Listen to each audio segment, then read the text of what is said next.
What up? What's up? Welcome. Oh my god, the 90s has escaped into our stream. Welcome back to Fate's End, a homebrew Dungeons and Dragons game driven by Fate. I will be your Taleweaver for the evening.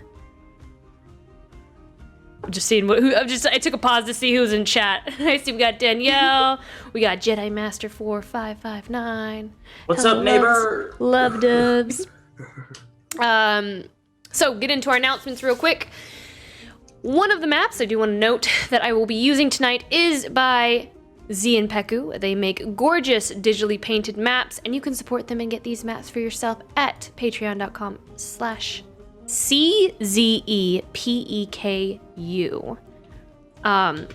And we actually support them on Patreon as well, so I'm gonna put that in chat so that we properly give them credit where credit is due. I'm using them for the Aerisolant map tonight, so you'll see that. We want to shout out, of course, Tabletop Audio as well, tabletopaudio.com for the ambiance and the music in tonight's episode. All of the audio is amazing and completely free to use in your own games, but please consider supporting Tim on Patreon so he can continue to make amazing sound sets.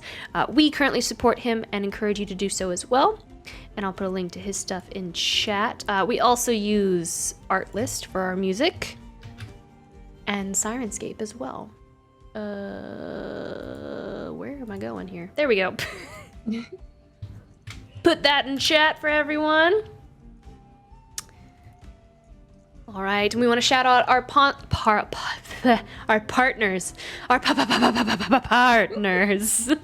Wanderly Dice. Wanderly Dice is a small handmade dice making company here in Huntsville, Alabama.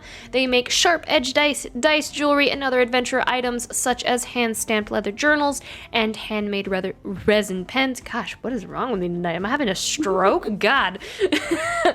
You can find their shop at wanderlydice.com, and be sure to use our code Ink&Lyre to get 10% off your order.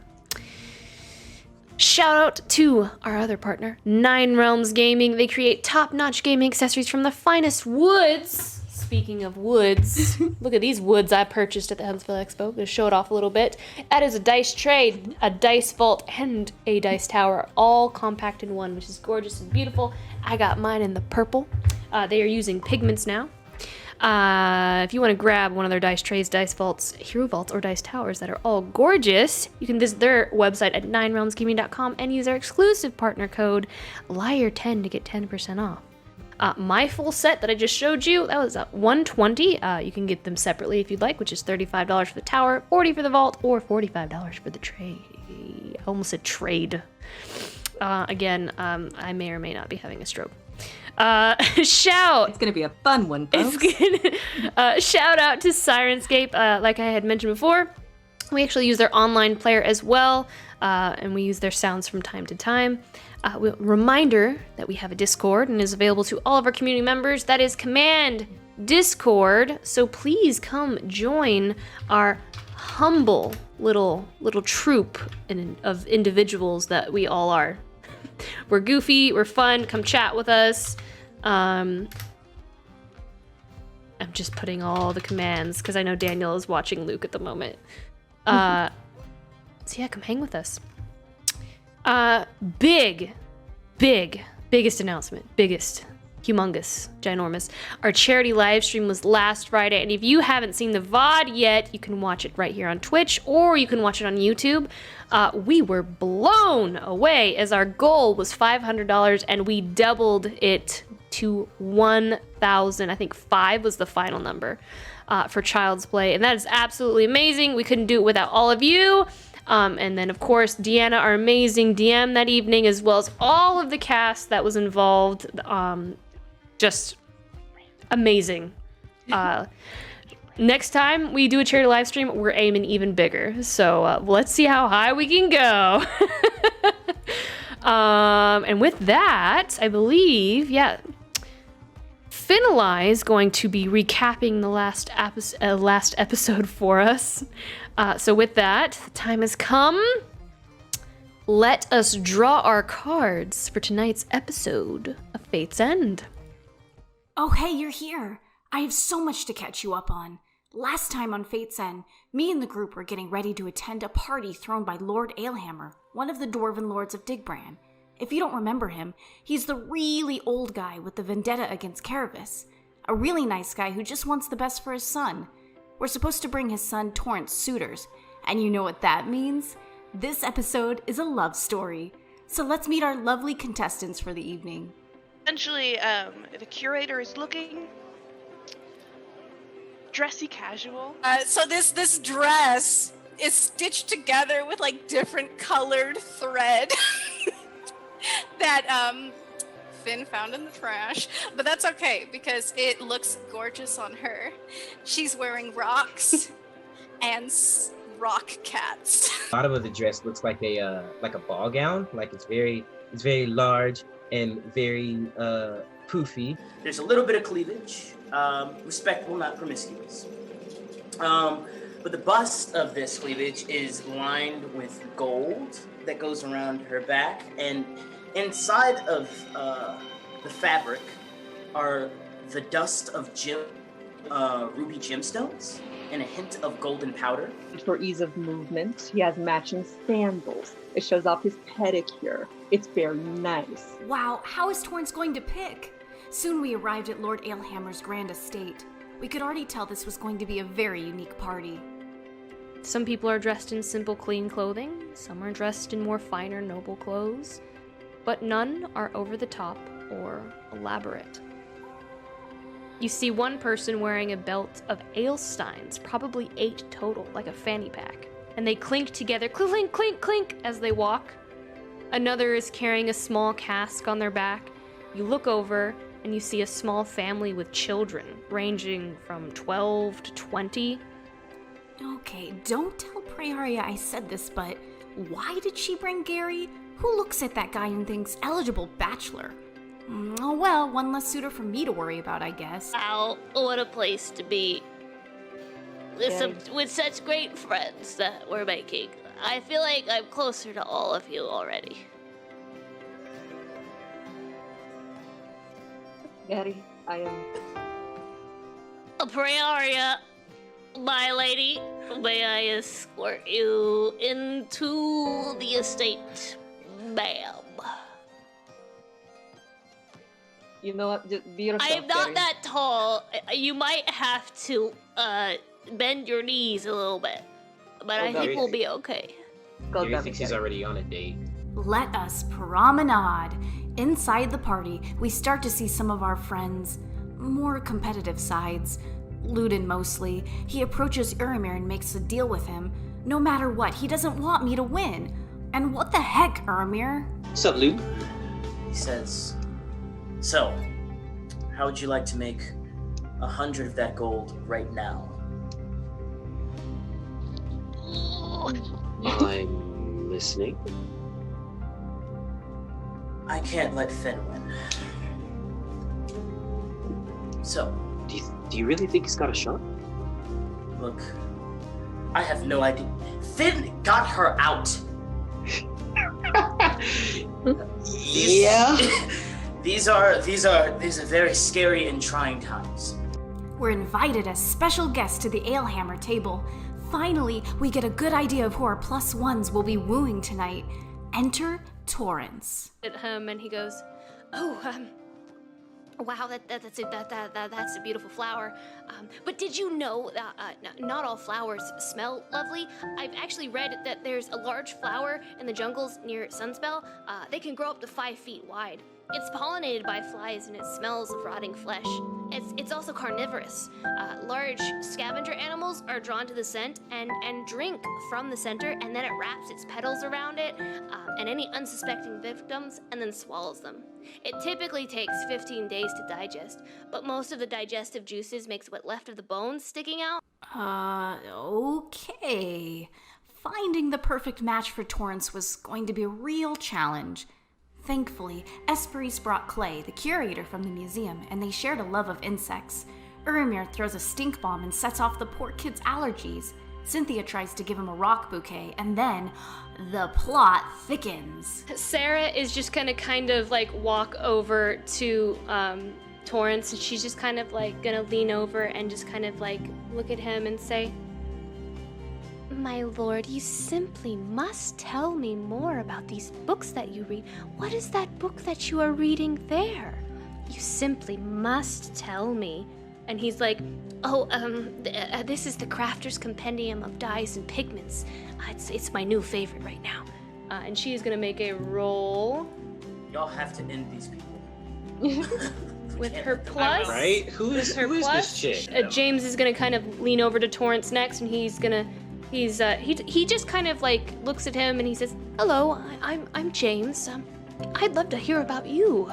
Max will then kind of lean over next, and he's gonna be like, I love horror novels, actually, and I actually like to cook too. Can I tell you about my favorite book? And he just begins to talk to him about his favorite book as well. We did not expect there to be rivals at the party. What if one of them steals Torrance's heart? Then none of us will win, and the mission will be a flop. But instead of focusing on these threats to our mission, Ludin decides to throw berries at Cynthia while she's out on the balcony with Torrance. So you're just, I imagine, because the balcony isn't super far out, I imagine you're just kind of like popping out of the door, like the door frame, like, and like, Cynthia's like, oh, somebody's throwing things. That's not very nice. And Terrence is like, I'm sorry. That does sound. I don't know who it is either. Meanwhile, Prearia is making sure Sarah is out of the running. She even sacrifices Gary's chance to be with Torrance. Pre's always got her eyes on the bigger picture. I don't know what we'd do without her. Or would you like to use both of the rest of your points to completely cut Sarah out?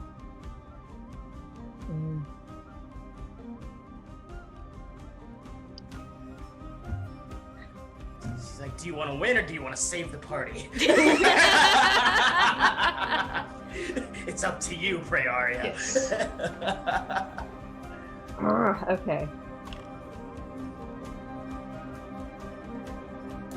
Okay, we're getting Sarah up out of here. All right. Esperise decides to teach Torrance, Clay, and Cynthia a sweet three-way dance.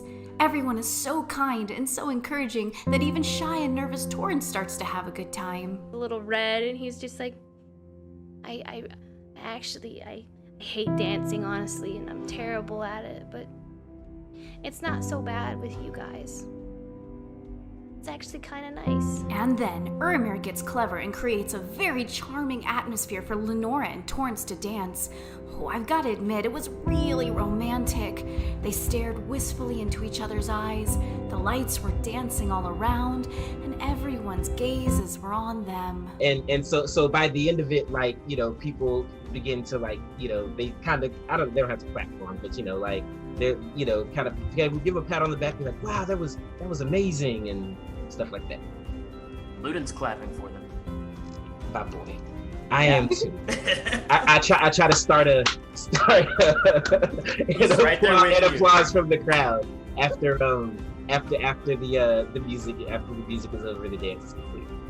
Okay.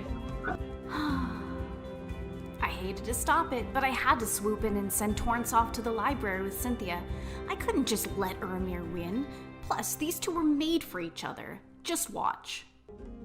And Torrance is just gonna look up at her, and he goes, "Thanks.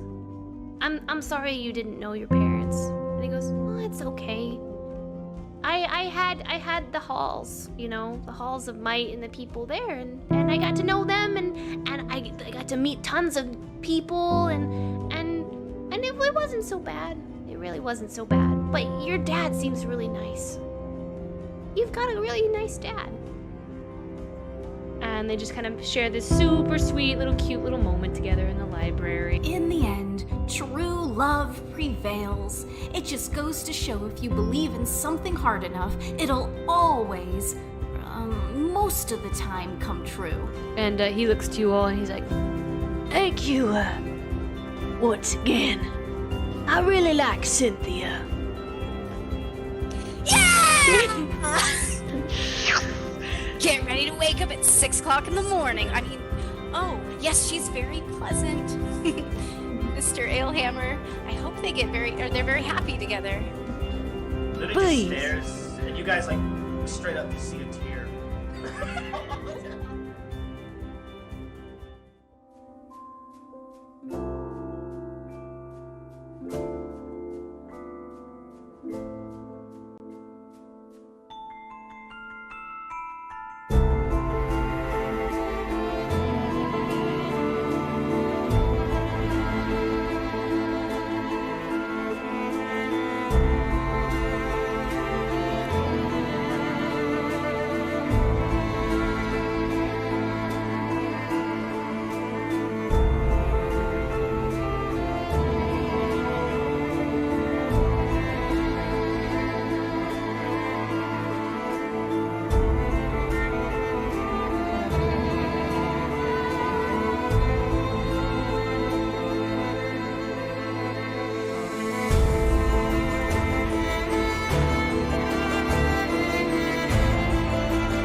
Okay.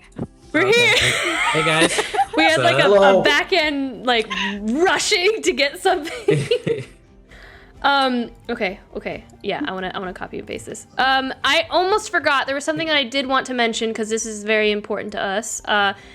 Danielle Lenoir, she actually put the snonk pattern up. Like you can go get the pattern to make your own snonk. And I think with all the sweaters too. And I wanted to share that in chat because it was so amazing and like she put a lot of effort into that. Can I not paste? There we go. It's a really long link because I posted it directly to the Twitter, the tweet that she twittered. The tweet that she tweeted. That Stuff. But I wanted to share that because it was super awesome, and I did want to shout Danielle out for that because you can make your own snock now, and who doesn't want one of these little cuties? We all must. Anyways, so let's jump back in here. But before we get into tonight's episode, it's time for our alignment assignments and card facings, which means this is the first episode of Arc 3. That's right. Woo! Season 3, baby. Just a reminder, this is something that we like to do in our homebrew games. It might be different from what you guys all do at home. Our players, instead of rigidly kind of conforming to an alignment they choose, they play their character naturally and channel in their backstory and their thoughts and their feelings. And in the real world, people change over time based on the decisions they make, the character growth, character development. I am certainly not the same person that I was in high school. So therefore, at the end of each story arc, I assign an alignment based on how I feel the player is playing their character, and I'm super excited about this. It's not rigid, and they aren't forced to play that alignment moving forward. It's simply a fun outsider opinion that I give all of my players. So, we are going to start with Ink&Lyre. Ink&Lyre, thus far, has made many decisions in line with the law, and again, strives to be truthful. We saw this a lot in Arc 1 of our tale, and in Arc 1, he was deemed lawful good. However, at the end of Arc 2, a shift has been made. We saw Finlay immediately agree to Kareviss' demands to bring Samson back without knowing the task. We also saw him barter the sending stone so that Ludin would train with him. A little bit of blackmail almost. And we also saw some pretty cutthroat competitiveness and a bit of trickery from him at Lord Alehammer's celebration. So therefore, I believe he has shifted from lawful good and is now lawful neutral. Step by step, we're getting there. In regards to his tarot card, I believe he is still upright, hopeful, optimistic, and viewing the world and the events around him with clarity. Praeria. Praeria has had a lot of things thrown in her lap over the last 2 arcs. Rylan had made remarks and subtle threats about a place called the Jeweled Terrace.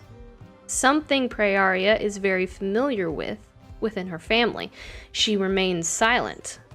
She was also made aware, after exploring the ruins of her ancient homeland, that her family is the rightful heirs to the Gloaming Court.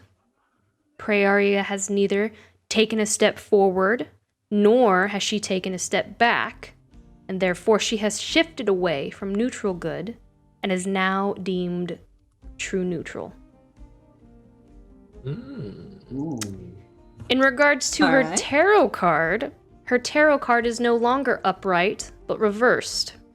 Not only for the sake of herself, but for the sake of what her future may bring now. She has isolated herself and her emotions and withdrawn from addressing some of the most pressing concerns that pertain to her. Judgment stirs, and wonders how long Praeria will take before controlling her fate.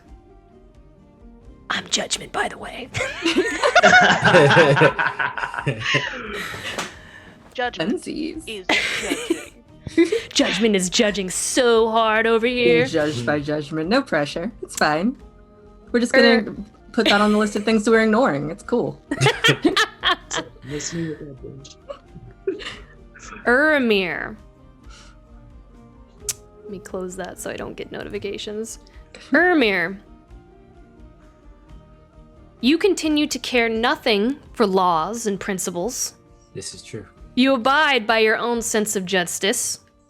You cheated the rich in the Stone Ox because anyone who disagreed with Belgain Vigor's views must be evil, terrible people. You serve justice in your own way.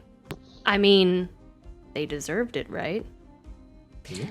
As with the first arc, you remain chaotic good. In regards to your tarot card, you were reversed and are now upright. You are chased by fear from your past decisions, and it shapes every decision you have made going forward. We saw this with your refusal to initially take Wakers down into the vault to clear the obelisk. You rely on your intuition and gut feeling more so ever than before. Okay. Samson, which we can't see right now, but we'll think about him in spirit. Samson continues to voice his opinion and isn't afraid to tell you why you are wrong. However, he's not so stubborn that he wouldn't humble himself to the decisions of the collective group. Samson won't hesitate to lie or cheat if it helps accomplish the group's goals. He very quickly takes a stance and doesn't hesitate, even in the heat of battle. And for all those reasons, I believe he will remain neutral good. In regards to his tarot card, his card is no longer upright per Arc 1. Recognized as the driver, he has lost control of the group and the party goals. He has suffered a mighty blow of defeat upon his capture in the Vaults of Slumbering, all which have triggered shades of anger. You all can't see Samson right now. He's very Some thoughts offended. and feelings. Like backstage right now, just. He's standing in the wings like, Lose. There's some muffled yelling defeat? coming Are from a you rock. kidding? It's like, I sacrificed myself. That's not defeat. Esperis, you admire order and tradition. You seek to live by a code, but can't quite seem to figure it out. You fear chaos and disorder. It is what you have been told and the path that has been laid before you that has brought this fear upon you. You respect and admire the traditions of others. Despite your personal beliefs and opinions, you respect the authority of those higher in rank and leadership, including individuals like Lord Kareviss. You supported the decision to work with Lord Kareviss in order to bring Samson back, but also believed in creating a legal and lawful contract to hold Lord Kareviss to. Your concern regarding your decisions lies with rightness of the action at the convenience of the time. Your decision-making doesn't seem to be led by your own wants and opinions, but more so by by what you feel everyone else wants. You believe in harmony and strive to bring the group together any way you can. You believe in organization and cleanliness, always putting your best foot forward. Social encounters are your bread and butter, not just because of your stats, but also because of your upbringing, the teachings of the temple, and the teachings of your family. You have lied to accomplish the goals of the group, and have used your powers to gaslight and manipulate the wakers in the vaults of slumbering. For all these reasons, I believe Esperis is lawful neutral. In regard...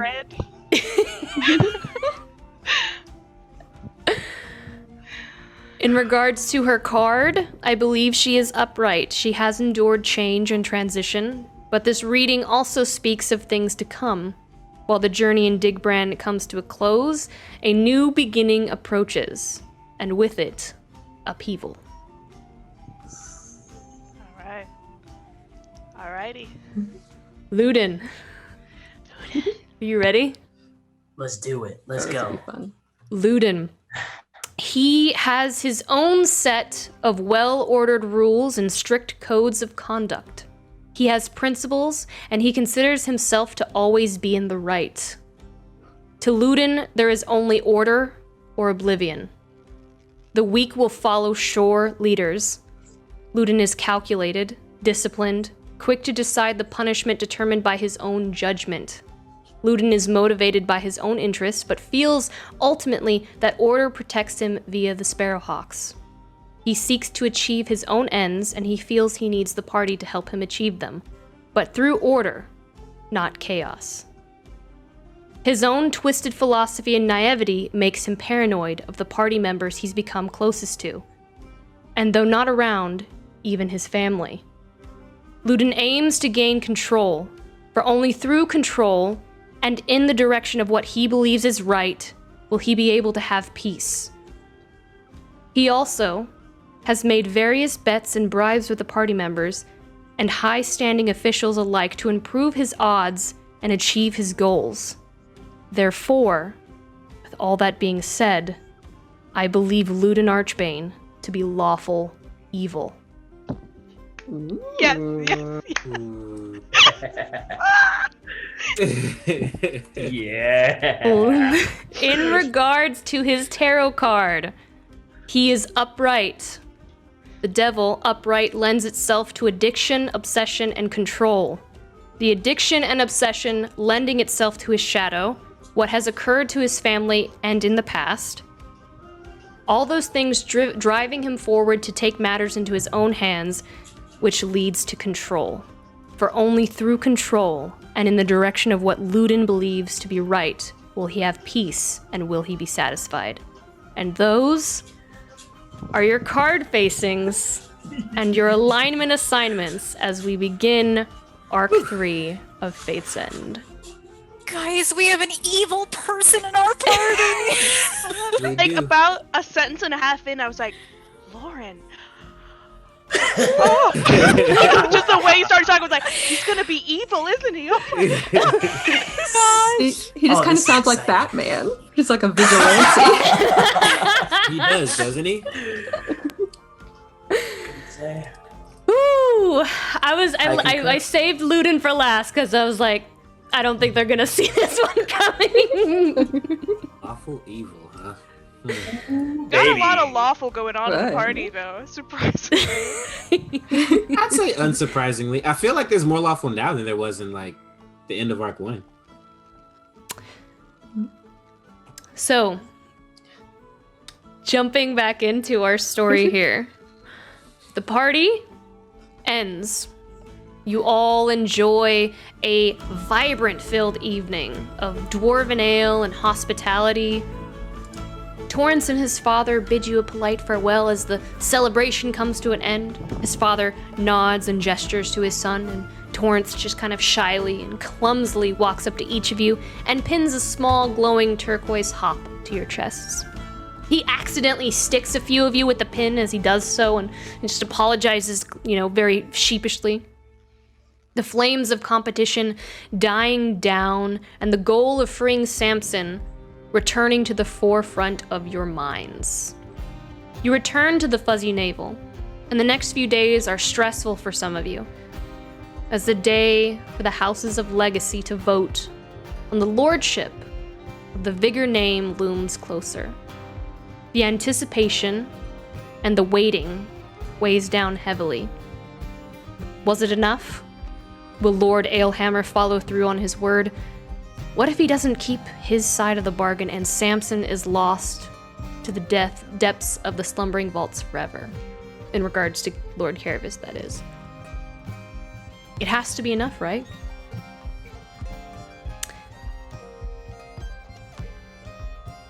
A few days pass. As you wait patiently among the citizens, you notice talk of the great sovereign lord of the mountain, the fierce crucible of valor, and King Argentus Digbrand. There's talk that begins to move through the city. Whispers he had left for Lacambria, and left in his stead his son Ferric and Queen Callium. The citizens of the taverns gossip and make claims. Some say Lacambria would never have fallen in the first place, if under dwarven rule. Others say it's not worth the time and effort for Argentus to vie for another city, yet others still see the value, and all that there is to gain. Like hungry dogs fighting over table scraps, Lacambria has become the focus of great leaders around the globe, and you all hear these whispers. Finally, the day arrives, and the Dwarven Lords make their way to Sovereign's Keep to cast their votes. You all wait patiently in the Barter's Ward. There's a large wall where odd jobs are requested from civilians, but also where local news and government proclamations are announced to the public. The unsuspecting civilians pass by without knowledge of the vote that is at hand and what may come. How is everyone feeling right now as you wait for this announcement that you know is coming? Terrified. On edge. So stressed, it circles back to calm. Impatient. Pissed off. Astris is trying to give everyone their space. She goes, runs some errands, picks up like socks and things for the journey, tries to stay out of everyone's hair as much as possible. She's gonna send some letters as well. Finn probably is like reading a book and then he puts it down after 5 minutes and looks to Ludin like, do you think they're done yet? Do you think they made a decision? I'm right here with you. And then 5 minutes later, do you think they're done yet? He's like killing me now.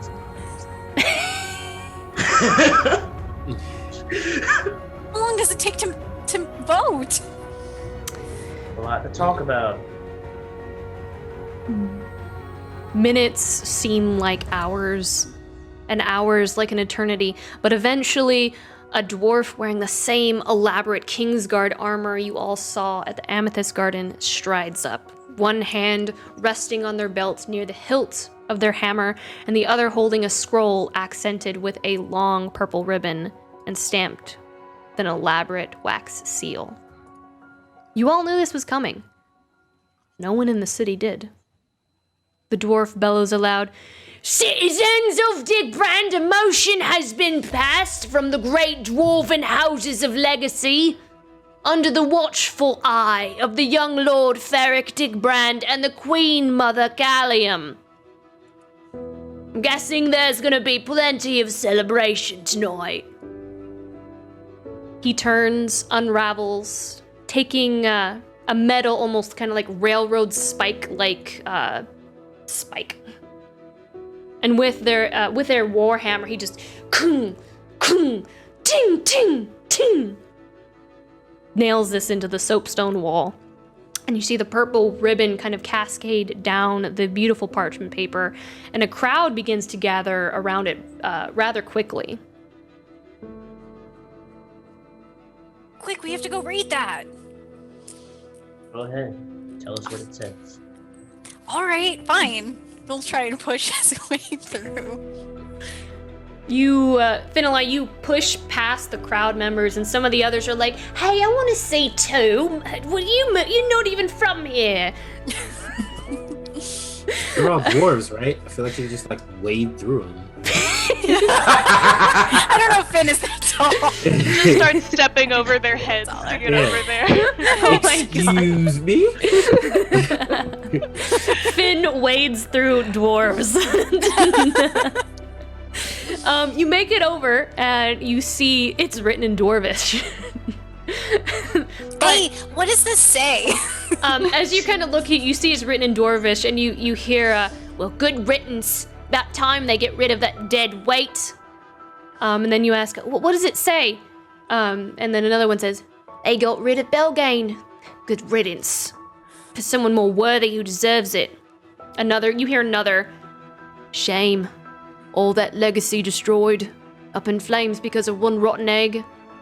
And another one, his family would be ashamed of him. I would. Yes, sir, I'd haunt him till the end of me days.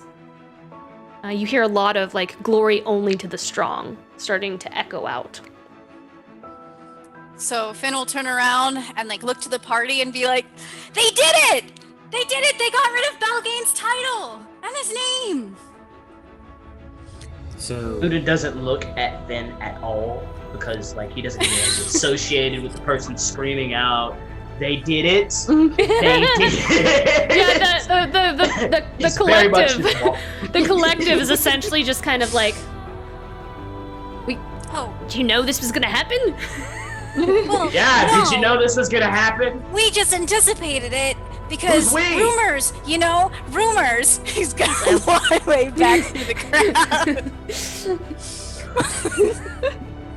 So Everyone's like, we don't know him. Uramir's been kind of quiet throughout this whole thing, just kind of fuming a little, listening to the chatter of the crowd and how much they're kind of getting at his boy over here, Belgain, and he'll ask Finn as he returns, so who inherits all of his responsibilities? They split it up, or? I didn't stay to read that part. We can ask somebody. Here, excuse me. He'll wave down the closest dwarf. Hello. Do you know who exactly is taking over Belgain's responsibilities since he's not going to be able to anymore? Oh, no, none of us do yet, but it could be somebody much better than what it was, I'll tell you that. The king will decide, and he has the ears of the court of the legacy. Okay, thank you. You're welcome. Cheerio. Yes. Cheerio. Glory to the strong and all that. Glory to the strong. Come on, guys. Why don't you look a little happier? You know what this means. We did it. Go. He's gonna start walking towards Kareviss' house. Yeah, he's gonna follow. Uramir follows too. Yeah. Just straight. Guess I'm the only one that's happy to see Samson. As Breeze, who has been, like I said, absolutely not with the party, is going to meet up with you guys outside of Kareviss' house. She's got socks, toothpastes, travel-sized tubes of hand lotion. She's ready to leave the city as soon as possible. She looks very uncomfortable. Oh yeah. Yeah, I wouldn't be surprised if Kareviss is vying for that responsibility. You think he'd be able to juggle both? I think he's egotistical enough to try. I don't think it's within the traditions of the city to let that happen. I can imagine that he would try to do it, but probably there will be another family named. Let's hope so. You think they will move now? This new head of army. Belgain did not seem the type to... Conquer. Yes, that. But Is there a lot to conquer underground? Perhaps in defense, if anything should happen to the city, knowing that there is a military that could mobilize is a good thing. And there are things that lurk beneath stone as well that are always worth defending against. Yeah, like Elder Oblex's. Should we just speak to the door people, or is Gregor still at Karaviss's door? So you're going back to Karaviss's? Oh yeah, straight there. Yeah. You make your way back to Lord Karaviss's estates. Again, the amount of guards at the gate has remained doubled. But you don't see Gregor upon approach. He's not at the gate. Ludin. Oh. Go ahead. No, go ahead. No, you go ahead. Ludin's just gonna walk to front guard and go like. And then he's gonna turn and like think to himself for a second. Like he's just gonna say under his breath, "You really need a name." And he's just gonna go back and look up to the guard and go.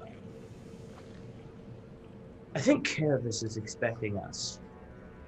The group from the Fuzzy Neighbor. We remember what you look like. The gracious Lord of Wealth has been expecting you. He seems to be in a very good mood. Much better than your last visit. Well, he kind of looks at some of you all. When some of you came last. Wonderful. So he is waiting for us inside? He is. Excellent. Will you guide us there? I will. Thank you. Espery starts walking towards the building. The metal gate opens. As Esperise passes, Ludin's just gonna whisper in her, whisper, "No need for pleasantries." I'm gonna message back at him. I'm trying to move through this as quickly as possible.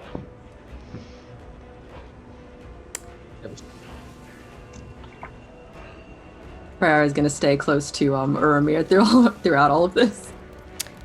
You all begin making your way to the entrance, and you see Hennick waits at the doorway patiently. He looks somber now. And Finalai, when you look at him, you gather he looks almost like he just lost everything at a winning hand of poker. Like he lost it to someone else. Like he just lost everything. And as you all approach, he just very flatly and to the point says, "Welcome back. Right this way." And he will lead you back into the estate. As you all enter, of course, there are guards in the hallways, everywhere throughout the entire estate, which this is normal. It was like this before. I don't point those things out as often as I probably should. But yes, there are guards in the hallways as you're making your way back. You're led back to the very first room that you all met Lord Kareviss in. The library. There are a few stone tables and chairs in this space for guests. A large stone desk with striations of gold is at the far end of the room. On it, large wooden box with the ivory pipes you all remember kind of dormant inside now. There are a series of ink bottles capped in gold and a long quill with plumage that kind of shimmers like the sun on the lake sit next to it. A table next to the guest seating houses a large crystal decanter filled with a dark maple liquid. A few crystal glasses sit next to it. Again, guards line this room, and Lord Kareviss sits smiling, drawing in a deep breath after breath from his pipe. And as you all enter, he takes the pipe from his mouth slowly and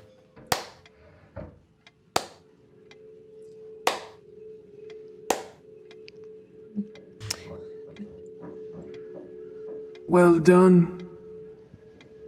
Well done. Near flawless execution, I might add. Lord Kareviss, it is a pleasure to see you again. Where's Samson? Now, don't be too hasty. And here I thought we might have a toast to our successes. I do think that sounds like a very nice idea.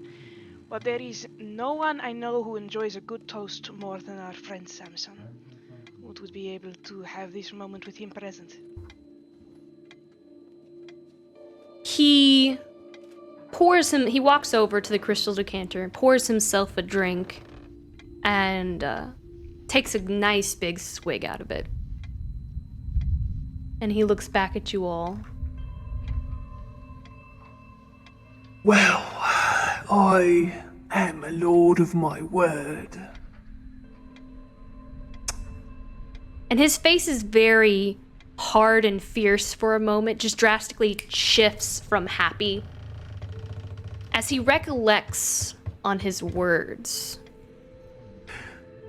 I don't double-cross on my deals, you see. Go on. Bring in the devil, Samson.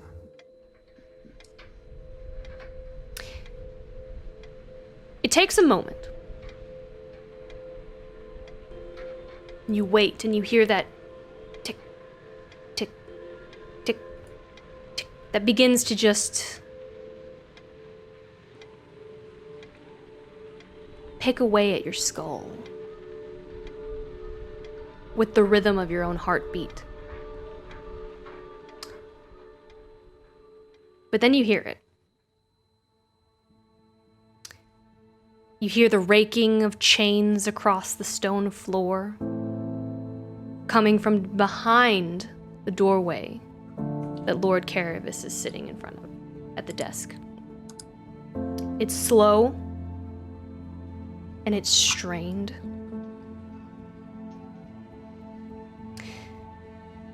Heavy. And without any help, you hear it come closer. And walking through the doorway,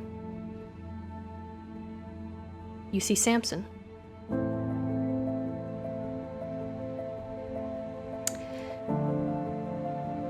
Samson, would you like to take the floor for a moment? What do we see?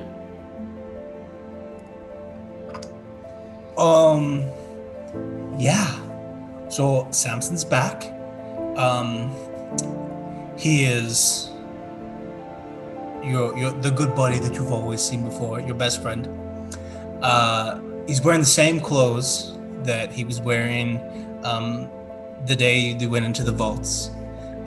There is still like fresh blood on him from where he took hits. He has not been cleaned up yet. There are like scratches and tears in his clothes from the entire encounter, but it doesn't look like he's been, all of that damage looks like it was done, during the fight when everything was happening. Samson has very, very tan skin. He's rather dark, but now you can see like he's got the open shirt as he always does. he has these bright white scars around his neck that look like almost like they've been dyed white, where the iron has burnt into his neck and it goes down his chest a little bit, and you can see around his wrists where the clasps were these super thick white shackles still permanently scarred into both wrists, even so much so that there are these two places of tan skin that are left where the shackles were put together with steel, but everywhere the iron touched has burnt this white vibrant scar that's unmistakably chains to his wrists and neck.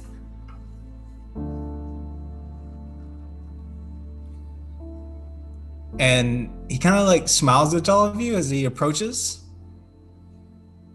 and his left horn is missing, broken off at the base, only one side, and the other goes up just normal. The guards take off the irons from Samson's wrists and feet,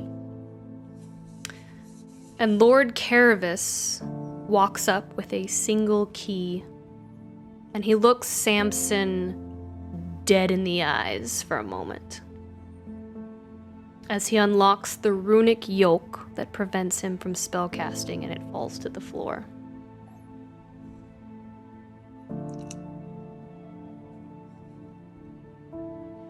Just rubs it where it was.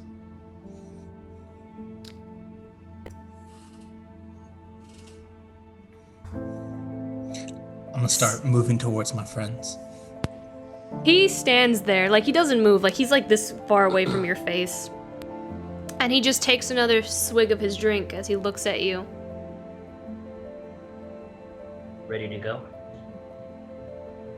Finn's gonna close the distance and go hug Samson. Just throw his arms around him and just hug him real tight. I hug him back very, very tightly. We missed you so much.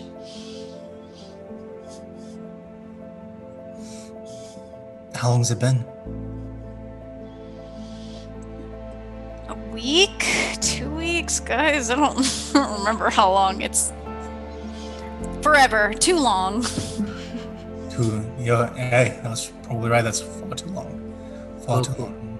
Vopa will be happy to see you. Yeah, and I'm happy to see all of you too. I missed you all.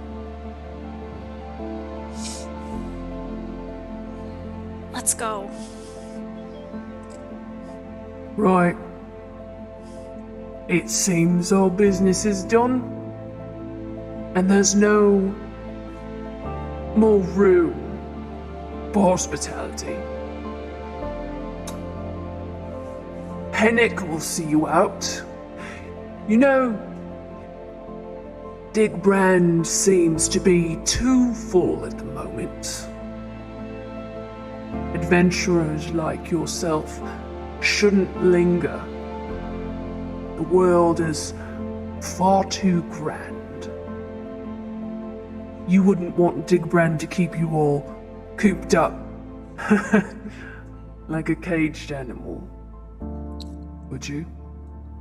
Yes, some new sights would do you all some good. The door is that way.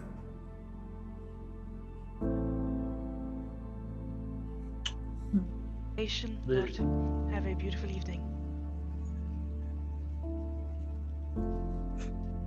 Farrah's gonna just give him a look. Just gonna hold his eye contact for just a second too long as she leaves. He takes a drink as you look at him of his whiskey. Or his brandy, his dwarven brandy. Just so we're very clear, nothing is being forgot here. No, I know what that means. That means like target acquired. I'm gonna lean heavily on Finn as we walk out. Samson is recovering from being petrified and unpetrified and being stuck for that long. Does he look like actively wounded or just like in recovery? Samson has not had a long or short rest since the fight. Alright, So he's hurt. Esperise is going to use 2 sorcery points to distance spell and subtle spell cure wounds at 3rd level. You do not know the spell is being cast, and I do not have to touch you. I will do that while the scene continues, because I'll have to roll a little bit. Yeah, Ludin will just cast some good berries. Be like, they don't taste as good as yours, but that's all I got for now. Just to give you all 10. Well, thank you. I'm not real hungry yet, but thank you. I'll take them. I ate one anyway. Just to be nice. You all return to the Vardo,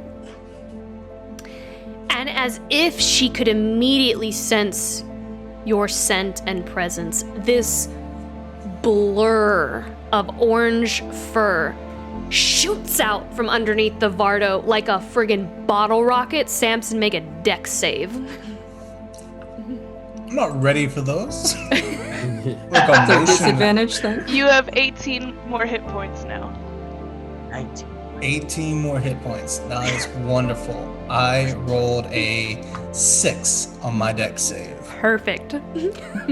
Volpa shoots out and jumps up on your chest. She, with such force and takes you so off guard, you fall backward onto the ground. Her paws scratch at you furiously and desperately as she clambers to your shoulders and wraps her whole body around your head, and her bushy tail just envelops your face like a massive feather duster.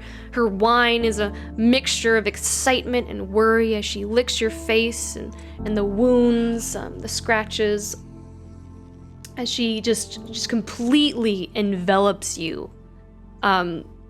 Moving around your shoulders in circles until she puts the top of her head under your chin, and some more tufts of her hair from her patchy coat fall to the floor with excitement. She's just like,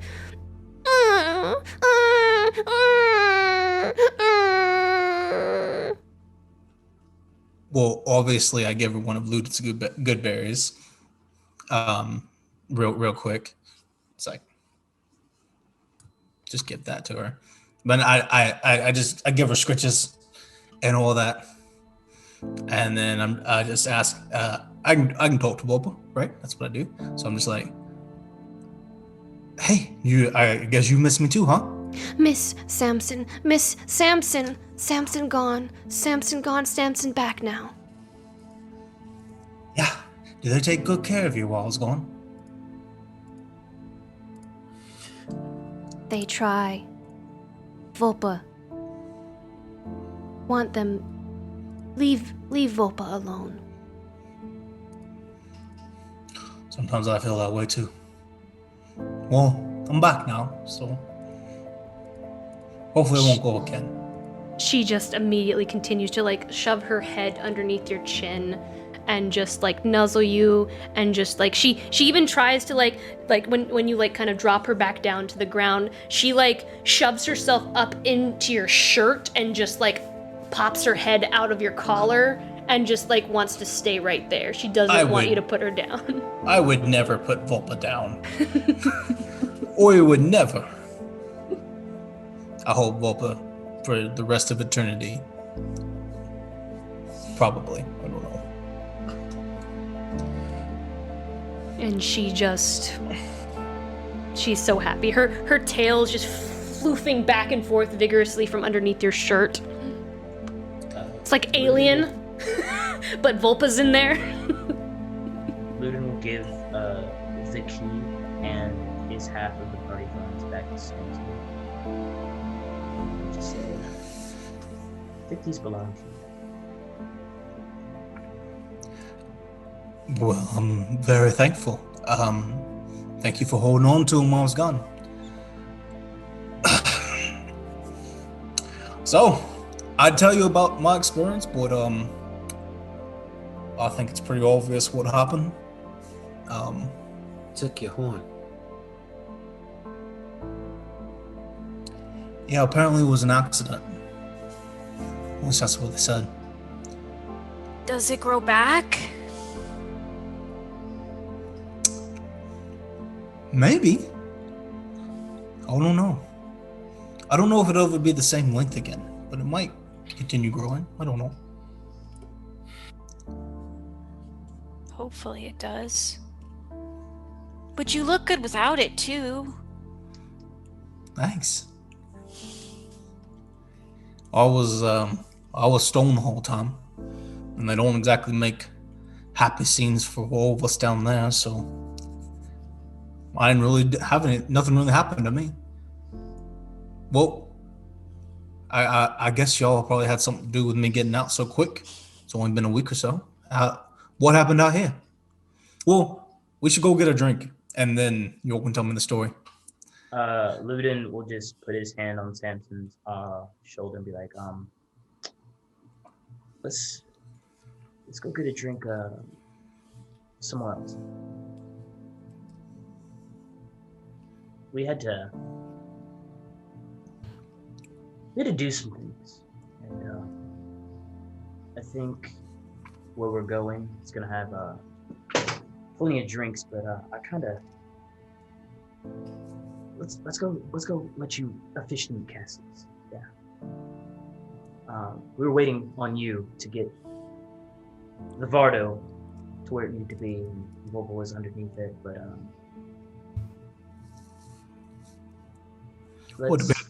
do we need to leave right now? Or are we leaving in the morning? Addie's gone, right? She was leaving the next day? No, she was... Luckily, Erimir and I had talked to Addie, and she was only going to leave after a couple of days, but initially she wasn't leaving for a couple of weeks. So I'm sure that time frame is around now. Let's just grab the bottle and go. We'll fill you in on the way. We want to stop by the Fuzzy Navel before we go.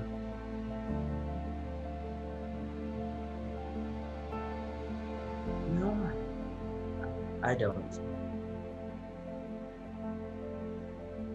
Did you do? Obviously, but I'd rather leave now. We'll look to the rest of the party. Arya just looks exhausted, so... Is Belgain even gonna be there?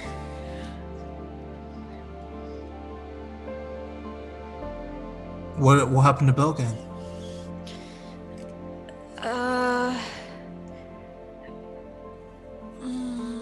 Is anybody around before Finn answers that?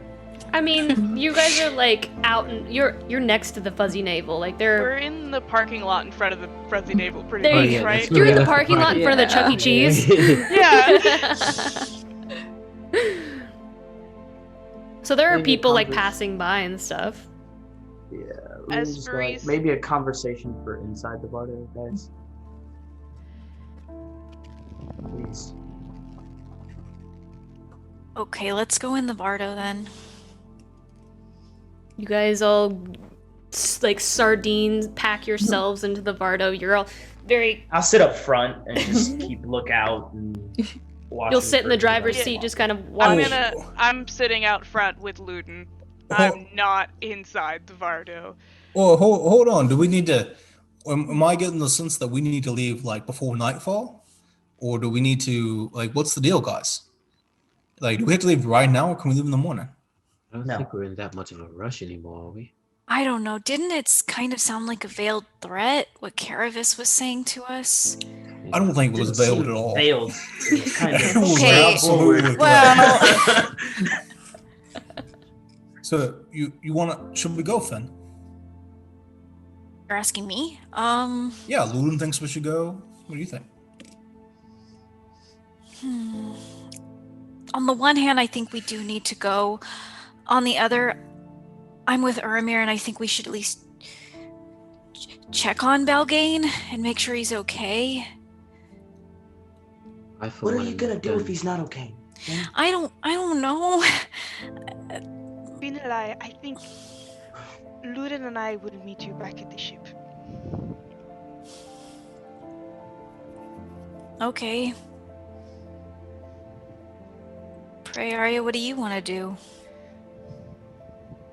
Prairia's just been kind of slumped in the corner, but she'll rouse herself. I'll go with you. Samson, when Luden said that we had to do some things... Esperise is leaving. Esperise is removing herself from the ship. Luden, are you coming with me, or are you sticking around to explain things to Samson? He'll look like at both of you guys, and he'll stick around, but and he'll just keep watching you as you go, though, like making sure that get as far as he can see. Like he doesn't want to leave just yet. Okay. Esperance is gone. Oh, okay. We had to meet with Kareviss, and there were conditions to get you back. Conditions, more like demands. Demanding conditions. He wanted us to convince one of the lords to vote against Belgain, so that Belgain lost his title as a lord, as a noble. And of course we did it. Because we had to get you back. Well, that's not so bad. Like, Belgain didn't even want his title, right? Was he okay with all this? I mean, I really appreciate him doing that for me. And all y'all are doing that too, but... We didn't tell him. We didn't tell him. Oh. He's got this. I give them all hugs. Why are you hugging us? This is sad, Samson. He does not want the hug. I give him hugs, as many hugs as I can. If you avoid the hug, I'll try to hug more, but it's okay if you don't. You don't want to be part of this. The vice grip gets tighter. Oh, man. What's he going to do when he finds out? Does he know now? I don't know. Probably cry or something? I mean, maybe. But he didn't really want to do that whole thing anyway, did he? Well, it kind of works out well, right, Uramir? I mean, he gets... Go ahead. Yeah, he has you remember Muddy? Yeah. Crazy old man. He's got we also convinced one of the lords to fund his roving wheel, and he's gonna offer Belgain a job bartending for that. This is an absolute win. There's nothing bad here. Belgain gets to go on the road. He doesn't have to deal with the title anymore, all the judgments. He gets our friend Marty gets to deal with someone who has some sense about him financially, can give him good names. I got out of prison early. How long was I supposed to be in sentence for? They didn't really tell me. They said, just go here and we'll get you out when you're done. How long was it going to be? I got the sense that Kareviss would have kept you there forever if we didn't do what he wanted. And he would have brought us too. So... But you're right. I mean, in the end, it's a much better result for everybody, right? Yeah, I mean, honestly, like, I want to thank you all for doing that for me, so I can get out of prison. I feel like, and I also heard that we got the star, so yeah, I think there are smiling while missing a horn, says, I don't think this could have gone any better. We should at least go say bye before we get out of here, yeah? Yeah. Sure, yeah. Yeah, it does sound like Kareviss is not going to be happy with us, so, yeah. Let's go say bye to Belgain and then, get out of here. Yannick didn't look very happy either. I don't know what was going on with him. I don't know, but I'm tired of Kareviss bossing us around. If we want to stay and say goodbye to our friends, we should be able to at least do that. I mean, man, you look so sad. You okay?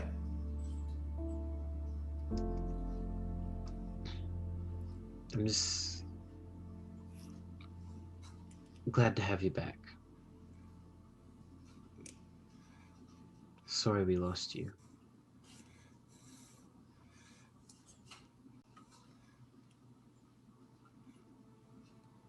Thanks. As he says that, you notice he's looking at the scars on your wrists and around your neck, and just the missing horn, and he's probably imagining all of the pain you probably went through. Like, he doesn't look you directly in the eyes. His eyes are darting over, looking at all the scars and stuff.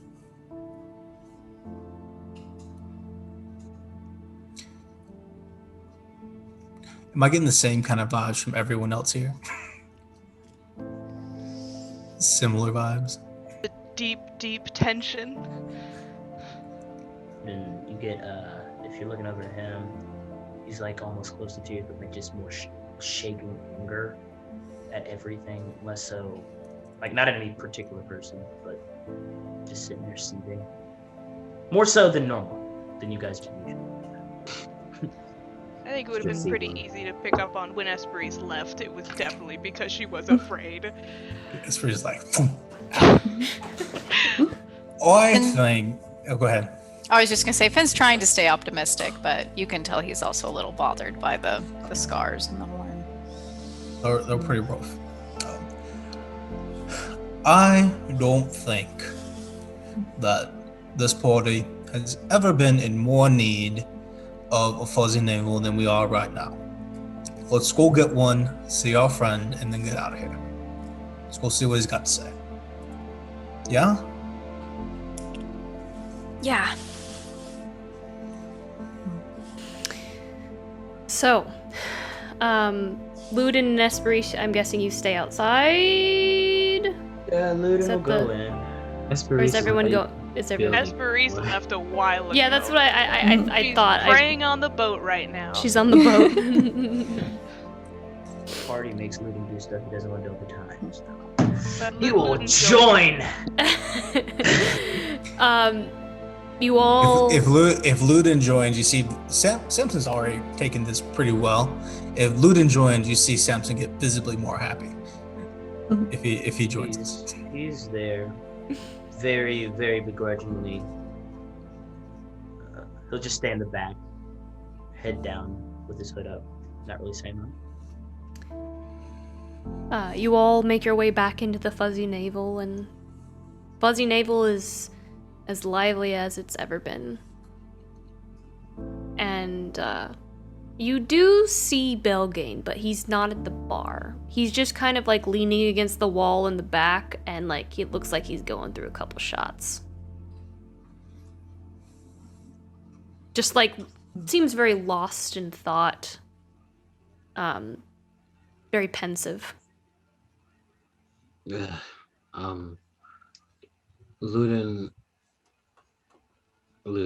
Eramir will, I said Ludin.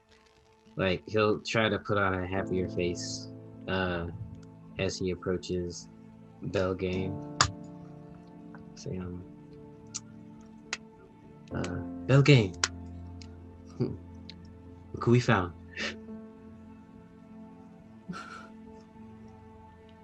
Oh, Samson, finally came out of the Vardo, I see. Wicked hangover. Awful. missing a horn. And he just like he doesn't know what happened to you, but he knows that everyone lied. What? I said no words. It's been like a week, maybe 2 weeks. And he's just been in the Vardo the whole time. Yeah. Yes. Yeah, Yes, no. He's doing some fairy stuff, man. Yeah. No. What do you know about tiefling hibernation patterns? Exactly. Belgain looks lost in thought, and he just kind of... It's good to see you again, my friend.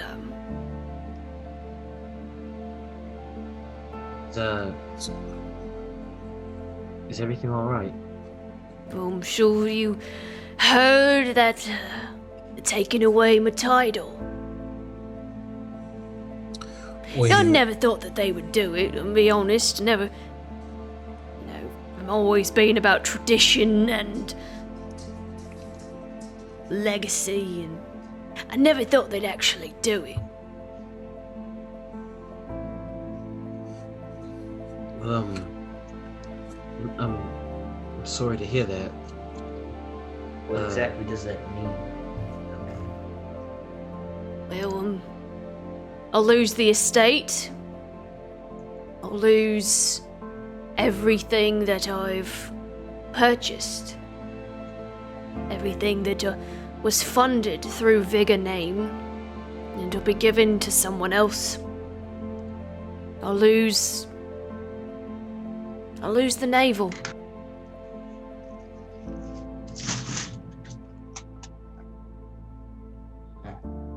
Well, that's awful. How does that make you feel?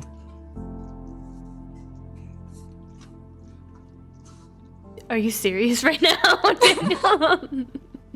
Probably awful. Yeah, I know. I mean, I'm just asking. I mean, I know you got some ideas with. I know you've been talking to Muddy and stuff. I have. You know, they say that you don't miss it until it's gone. I never really got that. There is something that ties me to my name and my family, and there is something I'm gonna miss about it. There is, and it'll take some time for me to see that. I think I do feel sad. I do. I'm gonna miss the navel. I love this place. I love the people that have come in and come out, and there's a happiness with familiarity. There's a happiness with consistency in doing something the way that it's always been done for years. I sound hypocrite when I say that, don't I? He just kind of gives a sad laugh.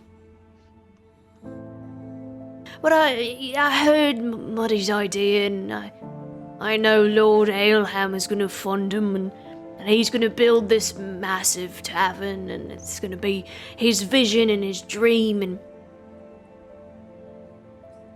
it all sounds nice, it does.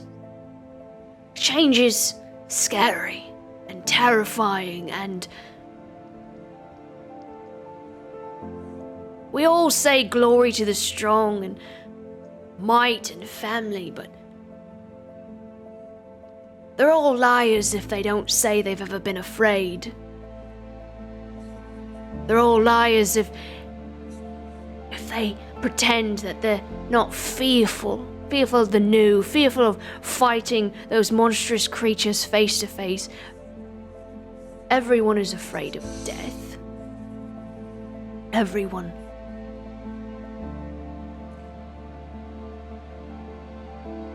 And so, yeah, I'm afraid. I guess I'm just gonna have to wait. I don't know where I'm gonna go. Marty says I could go with him and live with him on the road. Never been outside of Digbrand. It's gonna take quite a long time for him to build that roving wheel of his. That's an awful lot of waiting. I order this man more alcohol. Fuzzy navels for everyone. It's very weird, and it's very kind of like jarring to see Belgain by himself against a wall away from everyone and not smiling. He takes the fuzzy navel and he downs it, and he just kind of laughs as the navel reaches his belly and causes him to laugh once more. You know why I made the fuzzy navel? It's for moments like this. It's for moments when I was, it wasn't what I was supposed to be when I was younger, what I have never grown into in this city. Because it does hurt, and it has hurt, the things people say. But I always had this, and I always had these people. And that's what the fuzzy navel is, and was, I guess I should say. It's what this drink is.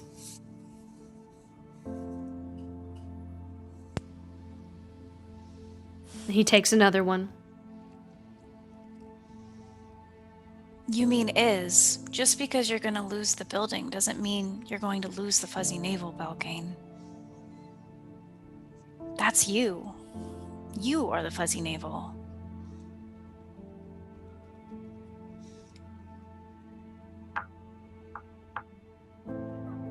Maybe. He just smiles at that. He does smile at that comment.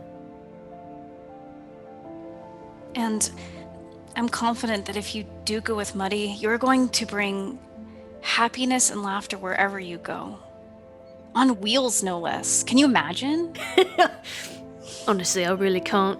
He's explained it to me a couple times, and I just can't picture it.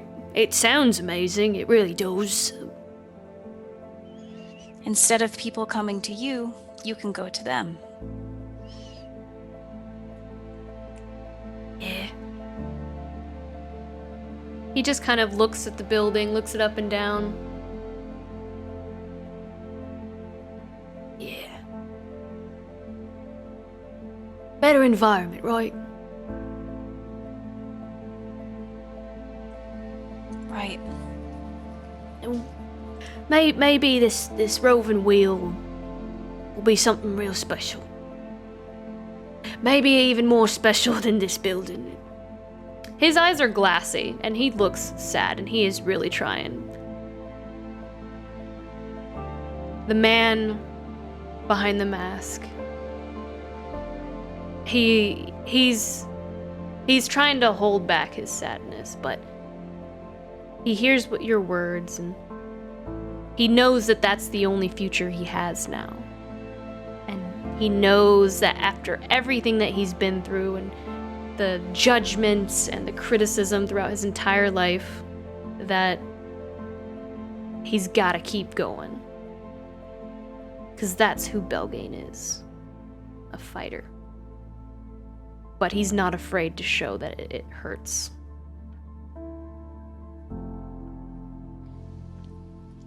If you think about it, this all started with a dream. And now you'll get the chance to dream again. And make it into a reality. Yeah. Maybe Muddy will let me make some design decisions and give him some help and some feedback. It's gonna be a minute before I'm able to really feel like my old self again, but you're right.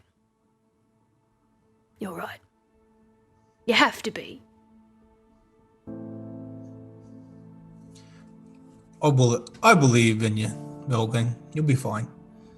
Hey, and if you ever need anything, Morty's always got a way to call Aramir, right? Does he? He doesn't. Well, you can give us a call at any time. Just cast ascending, we'll always answer. Just give us a shout if you ever need anything, or you're ever around, or whatever. We'll give you a call, okay? So I take it you lot are leaving then? Yeah. Yeah, we are. Two bits of sad news on the same day. Wanna miss you guys. It's always good seeing you come in. We'll miss you too, Belgain. A lot. This isn't the last time. We'll find you. We're all on the road all the time. If you're on the road, we're on the road. All roads meet together in the end. Wise words. Wise words. Maybe you lot will stay a little bit more out of trouble. Unlikely. But hey, here's two new adventures, right? And I toast him. He raises his glass and toasts it, and he'll down another. I'm sorry I didn't get to say goodbye to your friends. Esperis and Ludin. I really liked Ludin. Ludin, like, you're in a corner and you're, like, basically hiding, like, and his passive I've listened perception to this isn't... whole thing. His passive perception isn't high enough to... We'll let them know. Yeah, send them your best. Well, hey, take a couple fuzzy navels for him. And he gives you the glasses.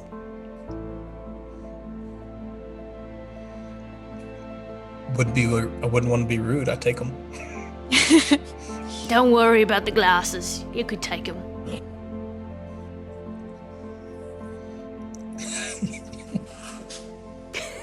Because they ain't mine anymore. I know you're gonna say that. Not like I'm gonna need them.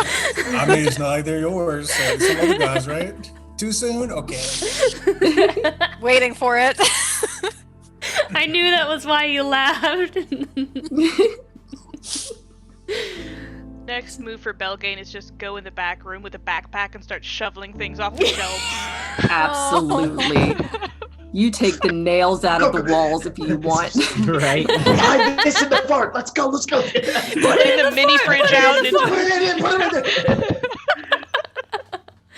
Oh my god, I love that so much. Put it in the fart. Go, buddy. Go.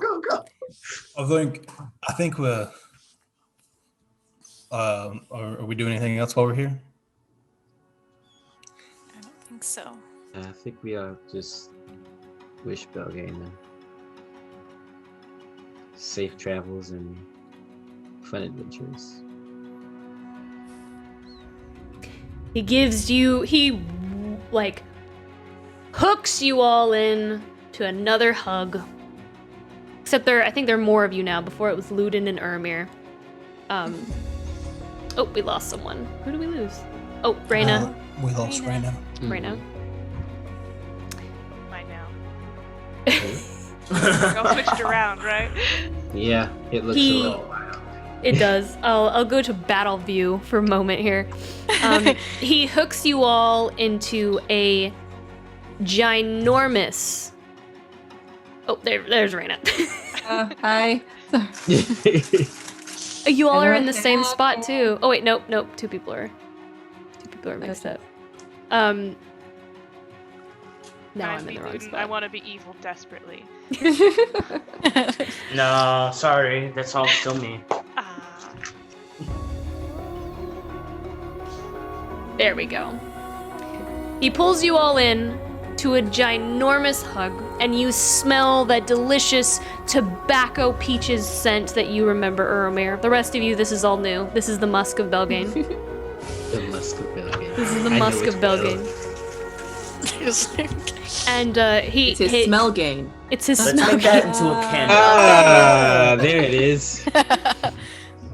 He smiles. It's a sad smile. Oh, get out of here, you lot. You got the world to see. So do you. Prairie is going to just gently lift a hand and touch either of his shoulders in a gesture that her people do when someone is going on a long journey. And she'll say, safe travels. Belgain.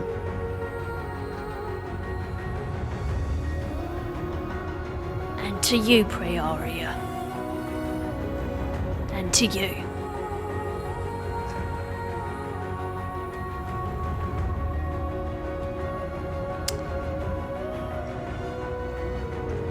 And with that, Payeska. Yeska. I'm gonna need you guys to explain to me how you get the Vardo to the Aerisolant. Oh, we drive it, and then Ermir. First we take Snonk out, though. Snonk is still in there. So wait, Snonk sees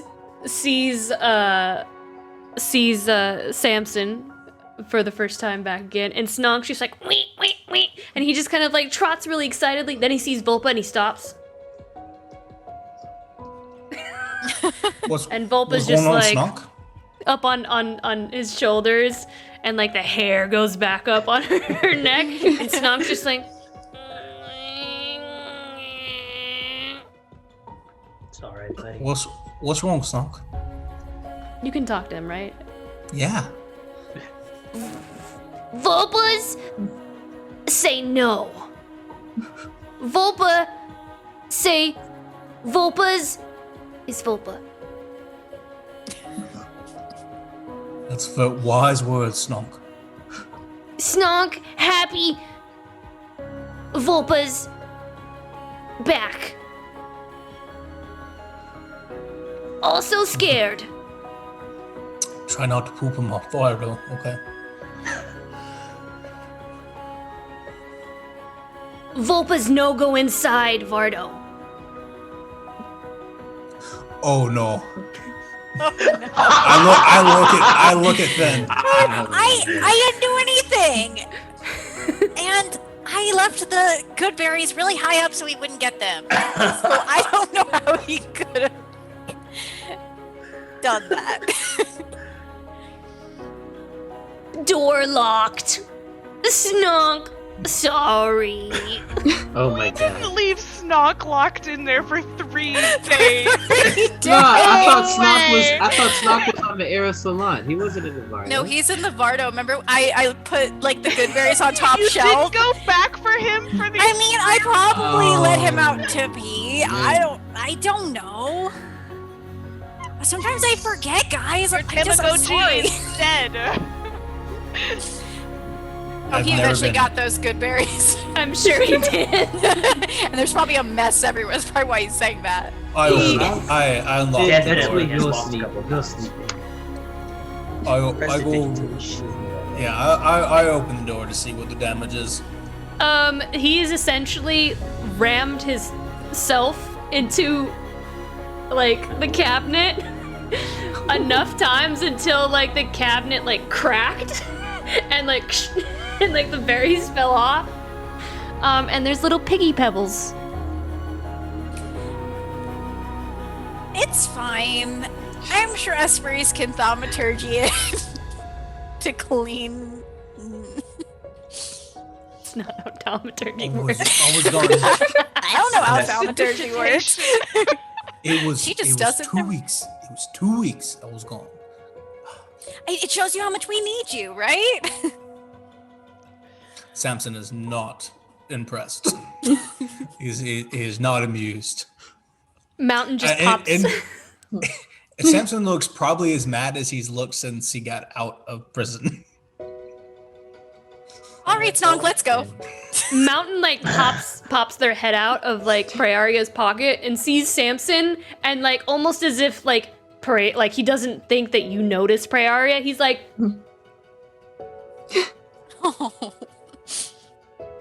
like he points and he's just like almost like he's like, hey, look.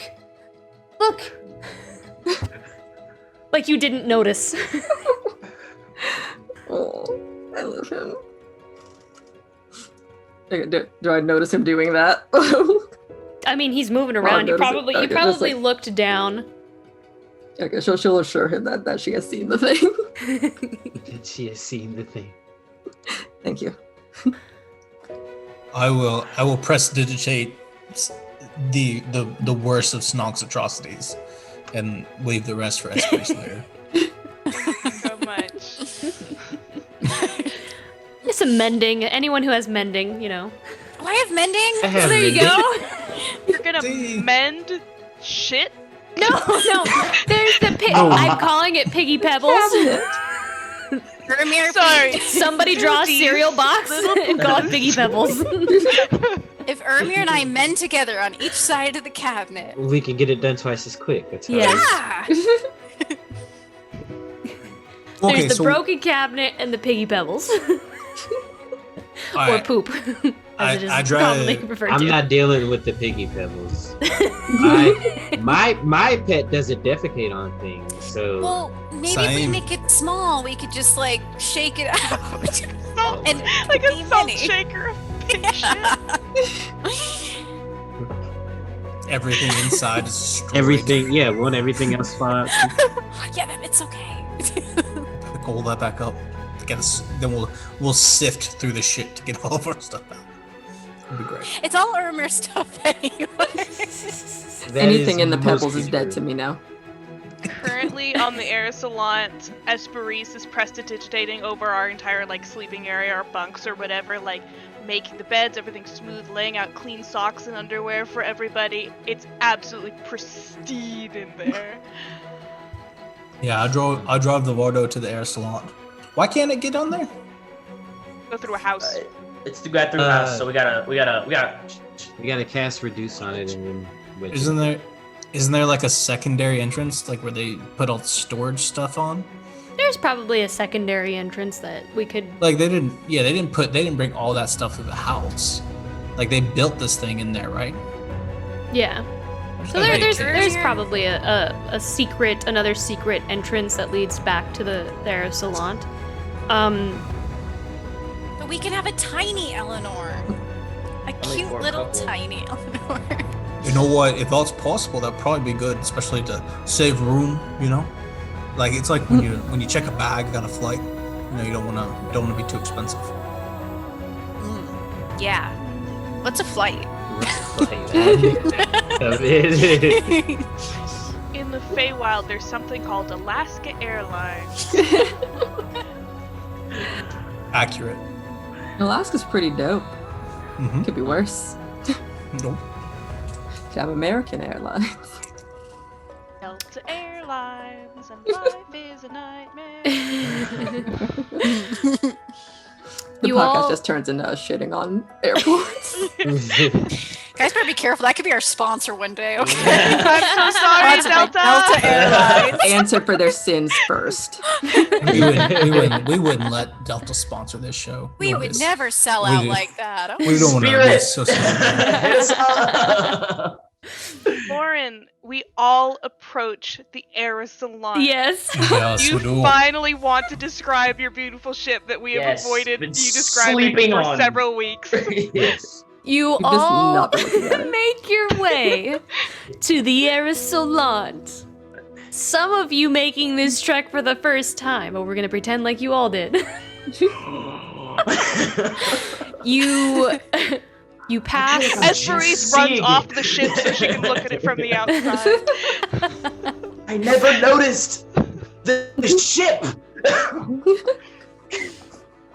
You all pass the Den of Honor, and you can see a group of dwarven guards taking down cloth that was covering the 7th Legacy House banner. They begin taking down the Vigor banner, and then they throw it off to the side, and it flutters down quickly and lands. You see the dwarves begin preparing kindling in an unlit brazier next to that house banner. The Vigor name removed, no more Legacy, and prepared for the flames. You continue down a short tunnel lined with snow and ice. You turn the corner and see it. This massive vessel docked at this cutout cove in the side of the peak of this mountain, where even the most experienced mountain climbers would not dare traverse. The wind is blowing through this mouth of the cave, the entrance, again, high up on this peak.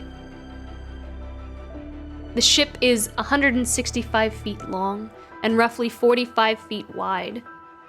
These long, bat-like wings stretch out on each side, 2 more sets above and below, and 1 out at the bow of the ship. The cloth stitched to the wooden boning of these wings whips in the wind. You hear a hum of magical energy and can see, near the stern of the ship, this emission of bright, billowing magical energy. The curve and the style of this boat is similar to that of a Viking longship, curved and reinforced with metal that almost looks like the carapace of a pillbug. Flexible and aerodynamic. You all look in awe and amazement, not at the style of the ship, but at its most remarkable feature. The ship is flying, hovering in place, docked with a platform into this open cave within the mountain.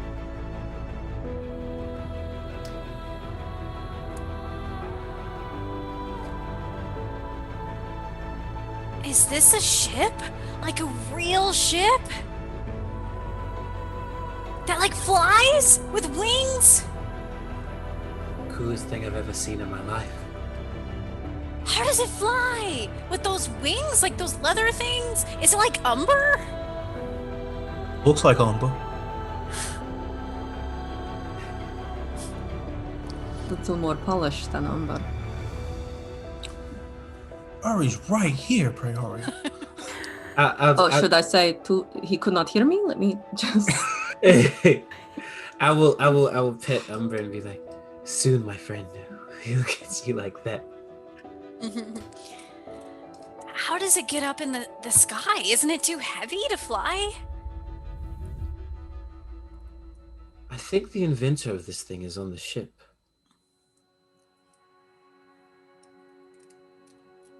I'll start to walk forward. Do we see Addie? I was about to say, as you all kind of like begin walking up the gangplank, Adeline just kind of leans smiling with her arms crossed against one of the masts, and she smiles and says, she kind of looks at Samson actually first, and she says,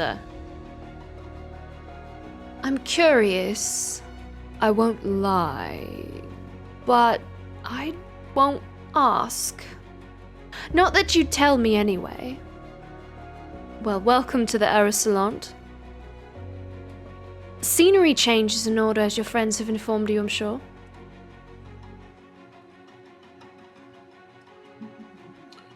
Yes, that's what I've heard as well.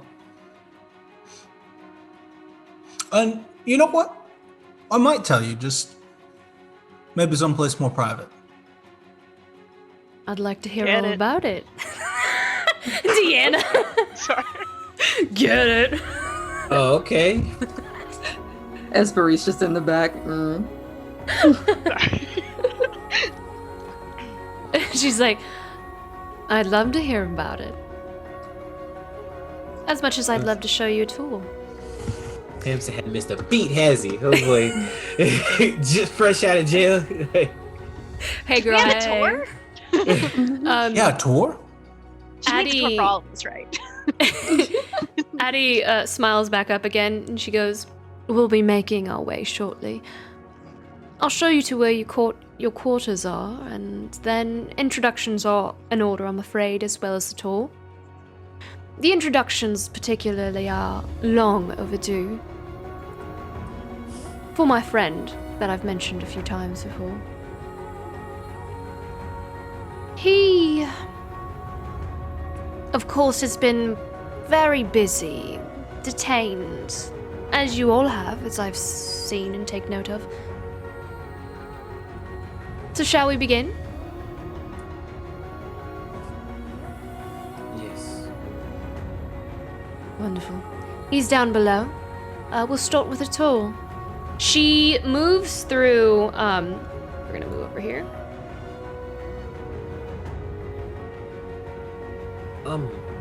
Real quick. Where's Cassius? You don't see him. Hey, Do not see him. I've been on the ship for probably almost 2 hours now. I've seen him. He's right? down below in the galley. Beautiful. You'll run into him. torches. Just checking. Mm-hmm. Yeah, just making sure we didn't leave anyone behind.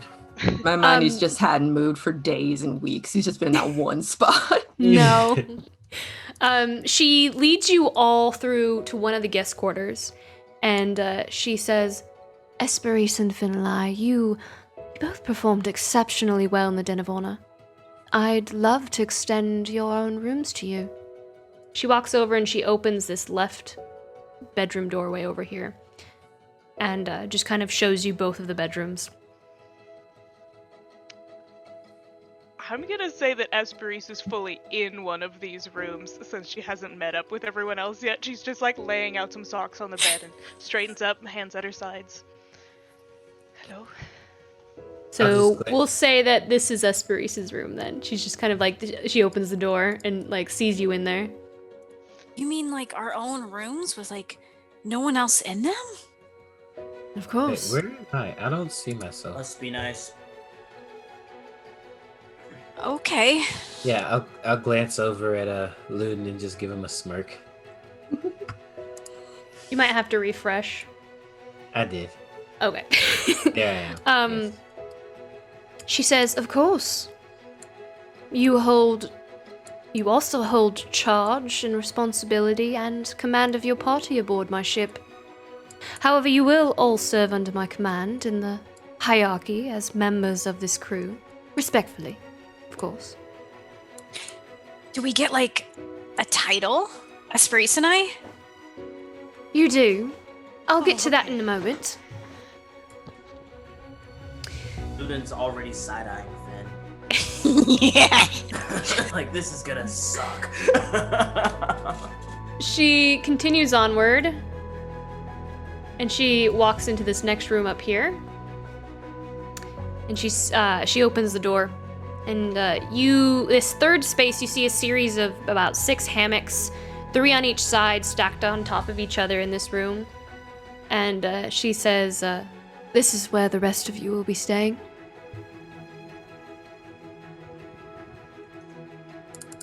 Thank you.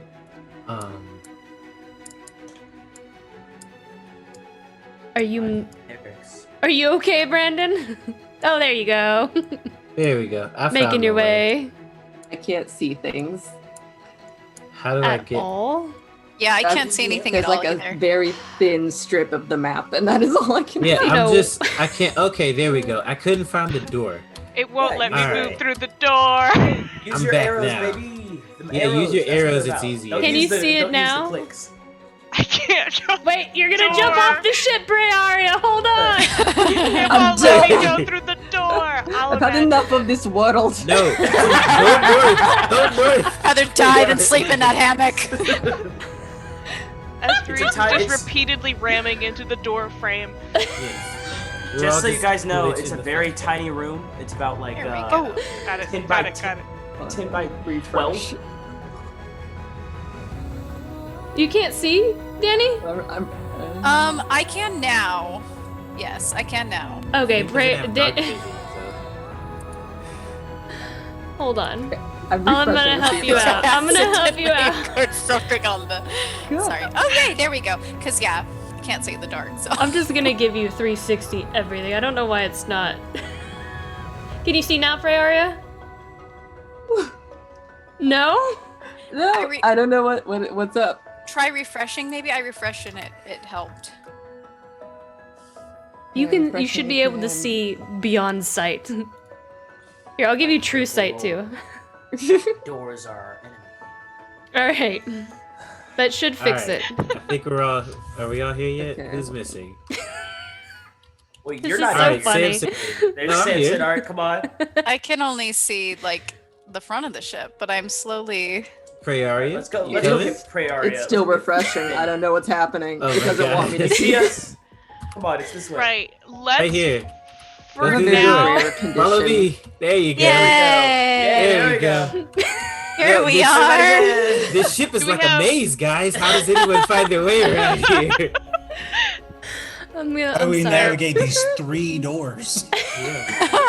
They don't open! Yay, Oh, there we go. Okay. I'm just gonna give everyone vision to the whole map. Okay. I can see again.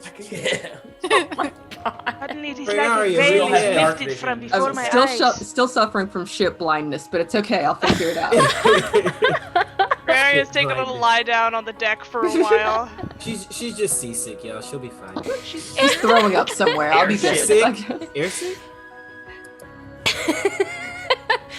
So, Delta. I think that's a thing. That works. she Altitude sickness. Adeline looks over all of you to make sure you understand, and she kind of like looks over you. She says, "As my friend would say, this ship is literally and figuratively a well-oiled machine." I can see now, by the way. Yay! Awesome. We work as one to keep the Aerisolant in prime condition. We all have our duties. I've spoke with Esperise, and she has informed me of all of your expertise and where you would most fit efficiently. At least to the extent of my knowledge. Of course, you can elaborate with anything else I may have missed. She looks at you first, Esperise, and she says, Esperise, your knowledge and charisma would lend itself to being quite the captain one day. You'll be working closely with me and First Mate Theus. You will help keep the crew's morale high by providing supervision, encouragement, and discipline. I think everyone else sees like a shift come across Esperise from the way Esperise talks to the party to, "It would be an absolute honor, thank you so much."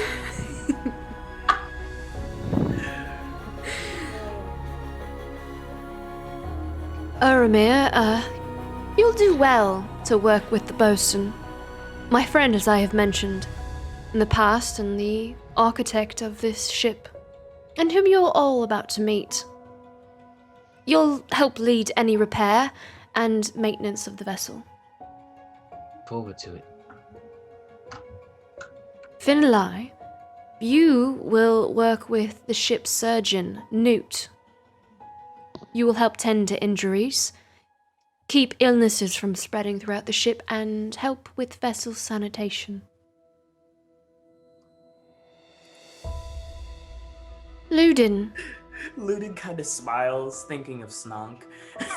How he just pooped it everywhere. Annotation, got it. Your whole job is just Snog. Ludin, you will man one of the crow's nests with Cobley, keeping a weather eye out and also maintaining the rigging, making sure that the cannons are secured. Aye, aye, Captain. She looks at the last two, Prearia and Samson. Prearia, Samson, you will assist Grease, our cook, helping to prepare meals, clean dishes, and maintaining the galley and the pantry stores.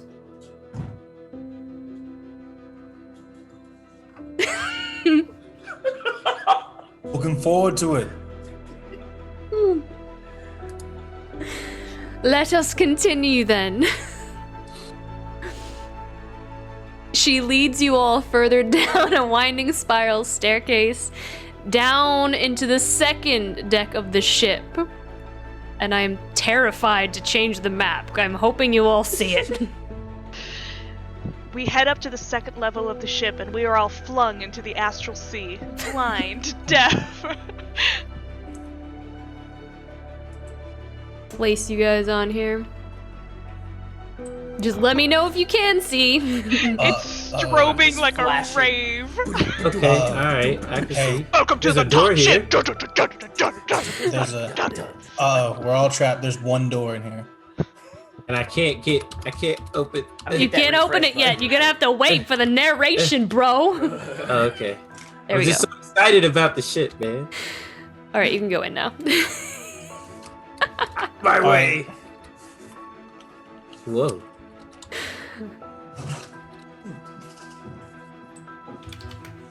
Another door. Prearia, are you blind again? God damn it. A little, yeah.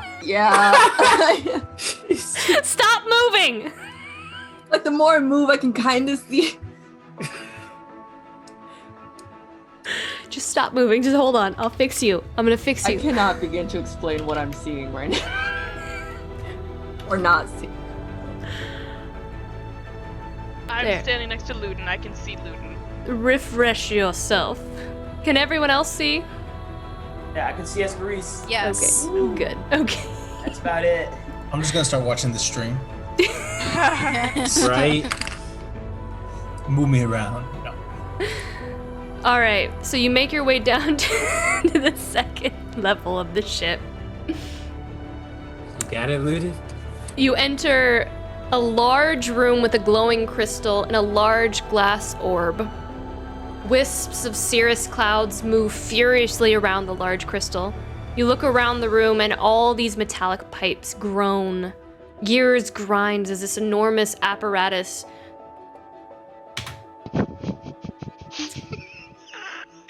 I'm sorry.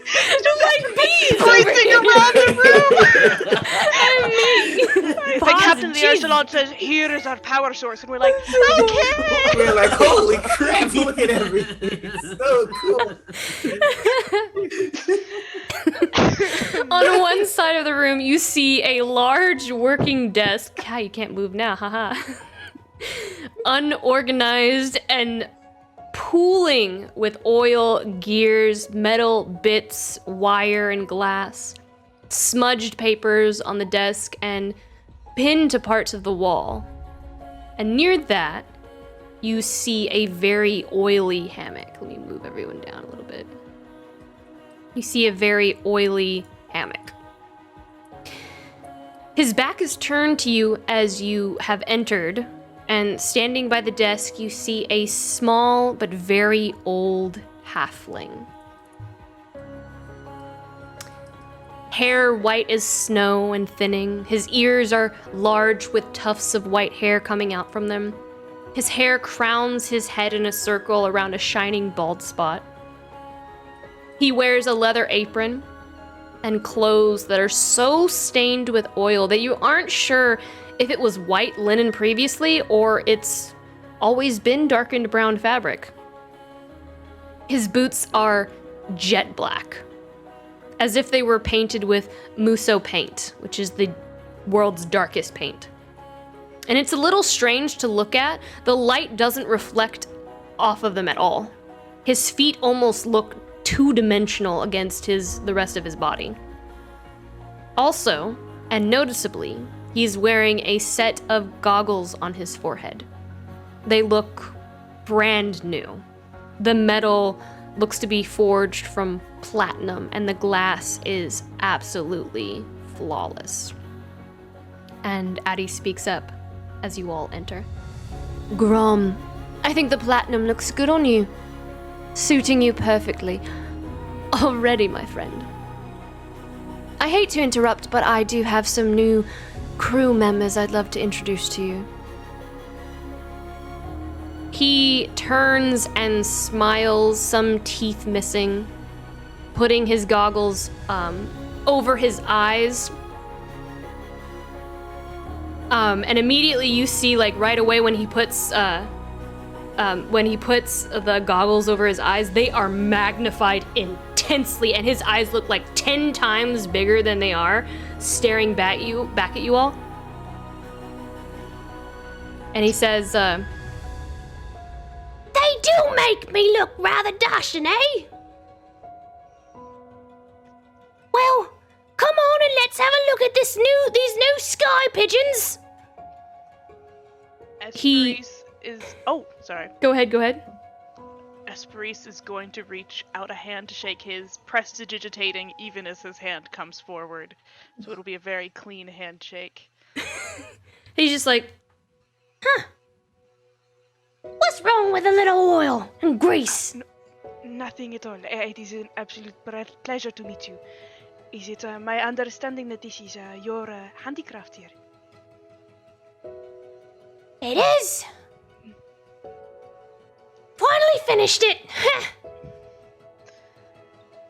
He grabs a long pipe, and then using it as a walking stick, he makes his way over. And as he does so, this large insect about the size of a hand flies over and lands on your shoulder, Esprit. Looking down, it looks like a scarab, but made entirely out of metal. Wings extended, you can see the flaps of it are made of delicate cloth. The elytron, I don't know if I'm saying that right, that's essentially the hard part or the outer shell that covers and protects the wings, like a ladybug, is also made out of metal. And when fully extended, you see the abdomen is different, pieced together fragments of colored glass, and the head is made of screws, gears, rivets, two that look like sewing needles that curve out in front of it like stingers atop the head, and you see a small glowing gem. And I'll show you all what that looks like real quick. Oh, wow. Wow, lovely. Esprit is just gonna start tilting and leaning like towards Praeria with that very definite like, get it off me, like physical. Praeria will reach over and take the scarab. It doesn't move. Oh no. Hold on. Hold on. He because you're so averted to it, it will actually just give you a quick jab poke in the shoulder with one of its needle. And he goes, and the halfling goes, Now, Plato, these are our new crew members. Mind your manners. The scarab, or Plato as the halfling calls it, buzzes back over to his shoulder. And and he says, What did I tell you about scaring new people? You got needles on your face. No, I did. I do remember. I haven't lost my wits. Not yet, at least. Don't talk to me like I'm a child. I've got hair coming out of my ears, which you insist on pointing out every morning. When? What, did you write it down? No, you didn't. You never take notes. And there's this just like back and forth banter between the two of them for a moment, like an old married couple. Sorry about that. My name is Grom Scrivet. Pleasure to meet you all. Nice to meet you, Grom. Your ship is amazing. I've never seen anything like it. Well, thank you. I've been working on it for years and years and years and years. It would have been done sooner, I promise you that. There were some complications. Well, it's a very, very long story. But we'll leave it at that for now. We got plenty of time. We're gonna be on this ship for quite a while. My name is Esprit Antia. These are Oh, yeah, I'm Urmir. Oh, pleasure to meet you, Aramir. You look like you got something there in your bag. Oh, yeah, say hello, Umber. And he'll like crawl over my shoulder and then like kind of look over with his big old eyes. He'll kind of look over at Grom. Well, look at that, what we have here. This is amazing. A fellow inventor. Very promising. I'm eager to see what else you've made. No, it's not always about you. Gah. Anyway, yeah, I look forward to working with you. I think Addie did mention I would have a partner down here. Oh, yes, more like a student. I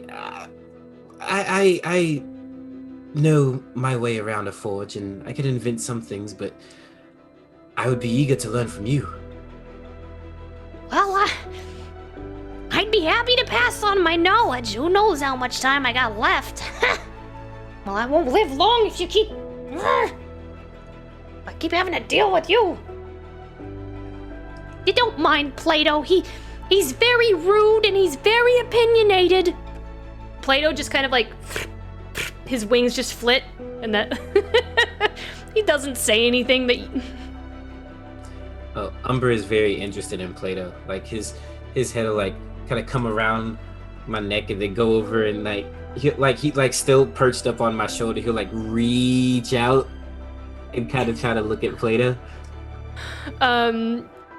Plato will just kind of flutter over and land on its head, and it'll just take its little needles and just kind of like tink, tink, tink, tink against the light bulb, and it'll just crack just a little bit.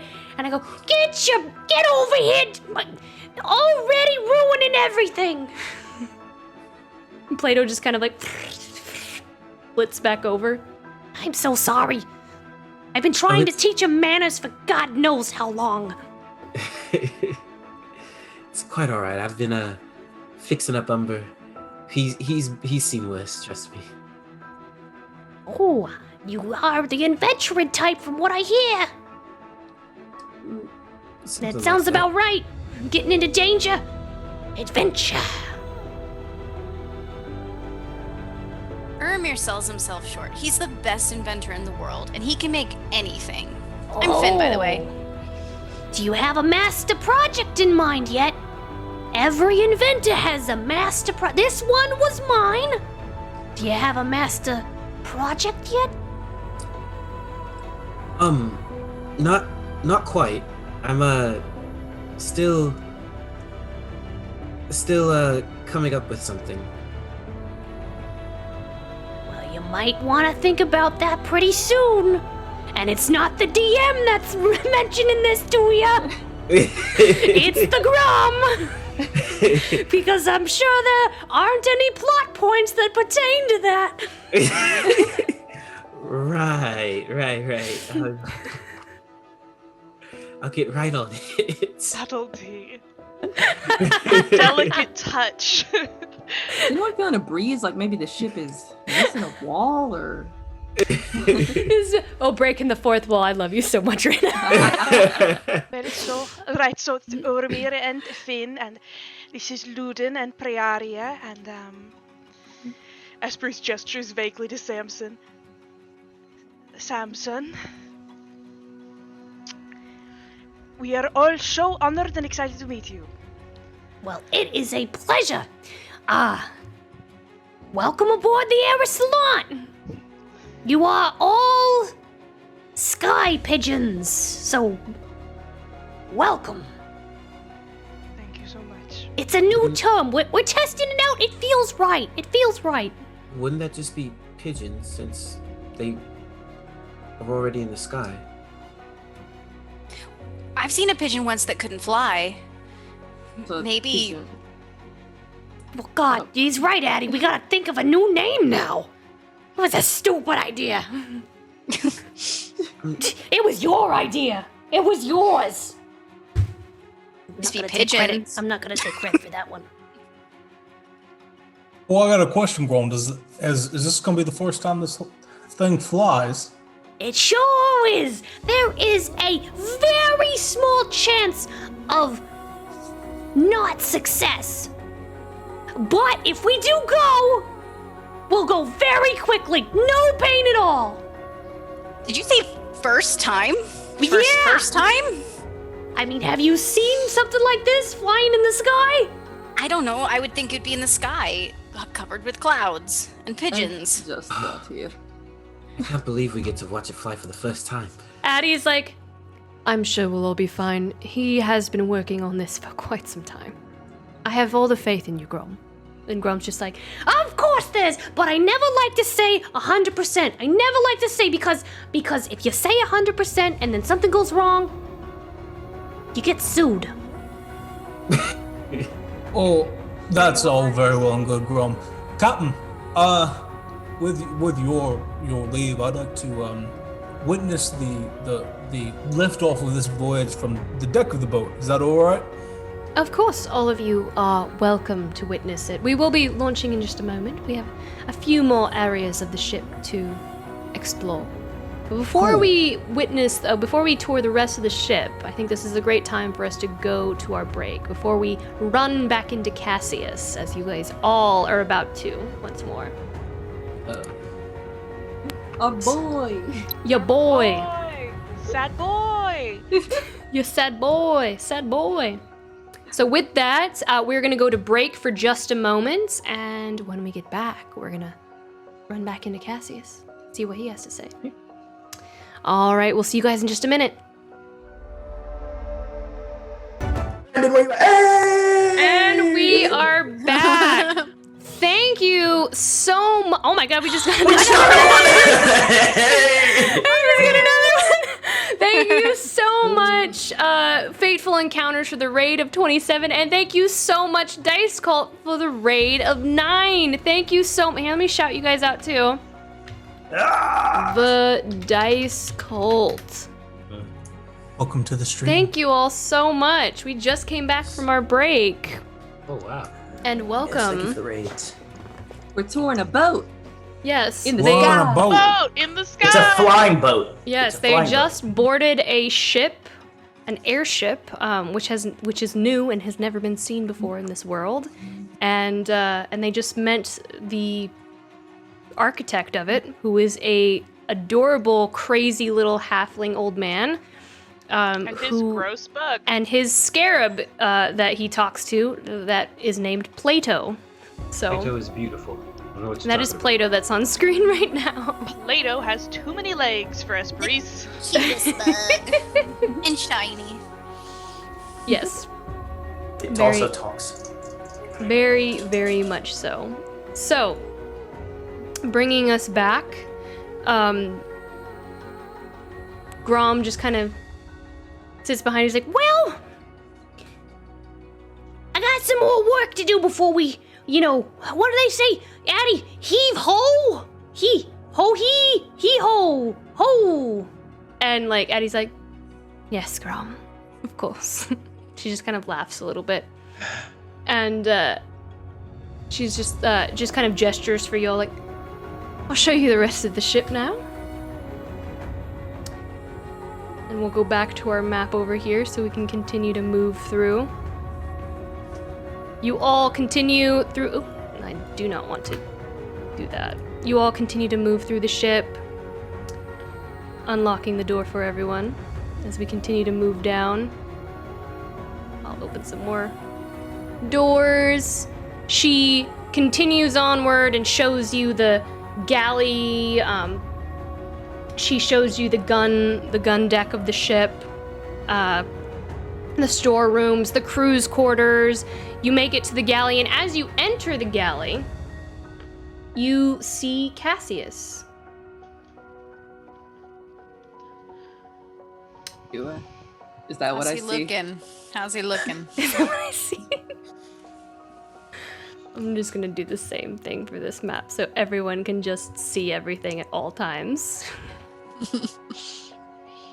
Do that. Is that what I see, Lauren? Is that what I see? There you go. Yes.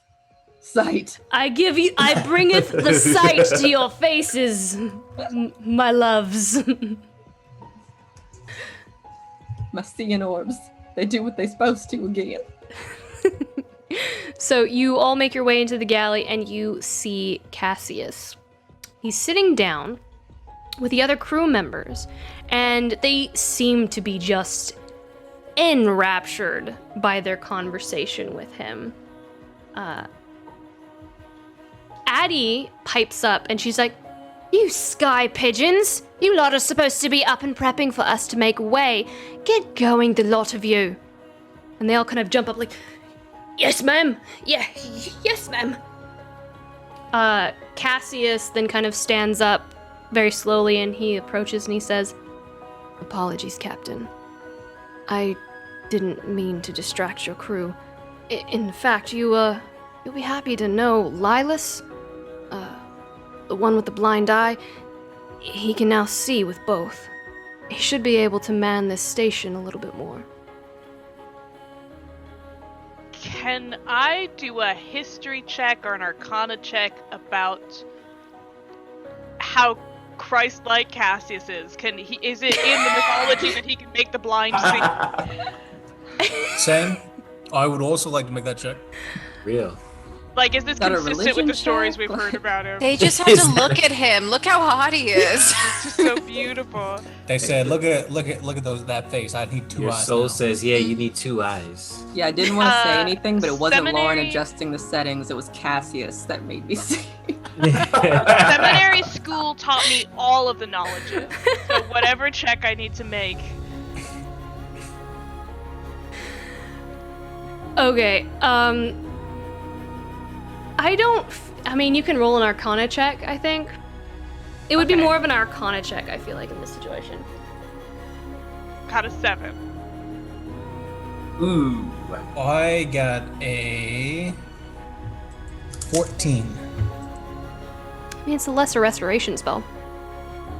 Oh. It was okay. By that criteria, Finn could be a god.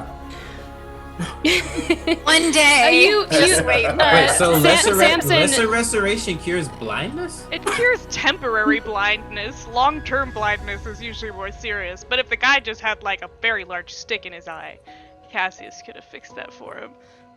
Cassius is a very powerful paladin, and he does have the means to do so. So Jesus was a paladin. Okay.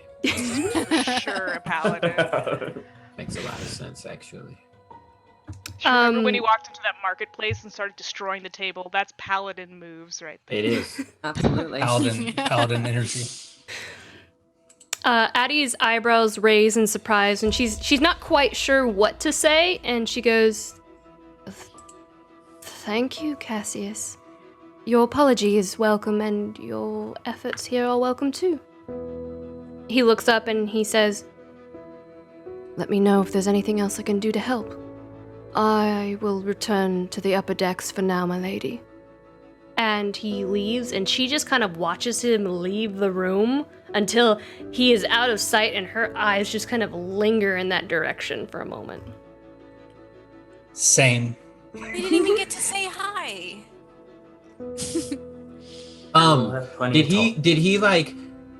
Did he leave because we came in the room, or?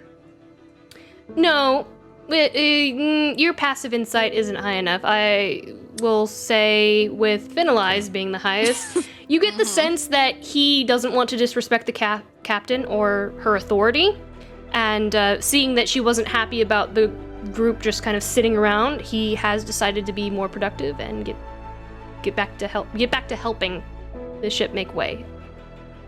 I guess we can say hi to him later up on the top deck. He was a little uncomfortable now that Addie walked in the room. That's true. Hey, Captain, what job does Cassius have aboard the ship? Oh, he's assisting me in the quartermaster. Addie, do Yes. you know of any...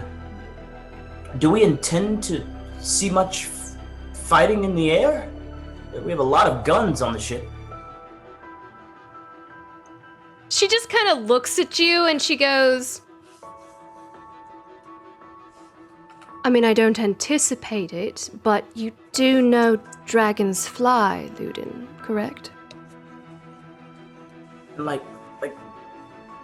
And there are plenty of other creatures that take to the skies." I believe that his question is, will we be moving through those territories? You could see a It's a concern dragon. we should have. It is possible, but once we make it to the shoreline and there's nothing but ocean, I don't anticipate us running into much. But maybe a dragon. That could be... Wow. A small one. No dragons. But Please. maybe from a distance. What if it's baby dragon? Small dragon, yeah. Just an egg. Well, anything small from a distance. I love how happy this party is to potentially see a dragon. We didn't say fight a dragon. We should see a dragon. Yeah, I've How never do you seen a look at dragon. one? Well, Piss it's it like off. baby. That's what we'll do. Somehow we'll piss it off, and then we'll end up fighting a dragon. Just don't talk to it, and it'll be okay. Yeah, just don't talk to it. Yeah, because the charisma is the issue here. Okay. Yeah, whatever. Look, as long as you're not lawful evil, I don't think the dragon's gonna mess with you. So. It's not gonna just mess with. Okay, yeah, shut up. The dragon's like, that guy wants to fight me. Was there another area of the ship that you were hoping to show us? And that is about it. Quarters for the men and women of our ship are along your sides there, and of course the gun deck. That is it. And there's a storeroom over here. What's in the storeroom? Food. Equipment. Dead bodies. That's where you'll be, Samson. Oh, a dead body. Cool. I'll go check it. I'll go check it. And I should probably put the photo in there. So it's just not on the deck of the ship. Yes, where is the best place for us to store our transportation? Yes, I did see that when you came aboard. I'll have the men tie it down on the top deck. That sounds wonderful, thank you so much.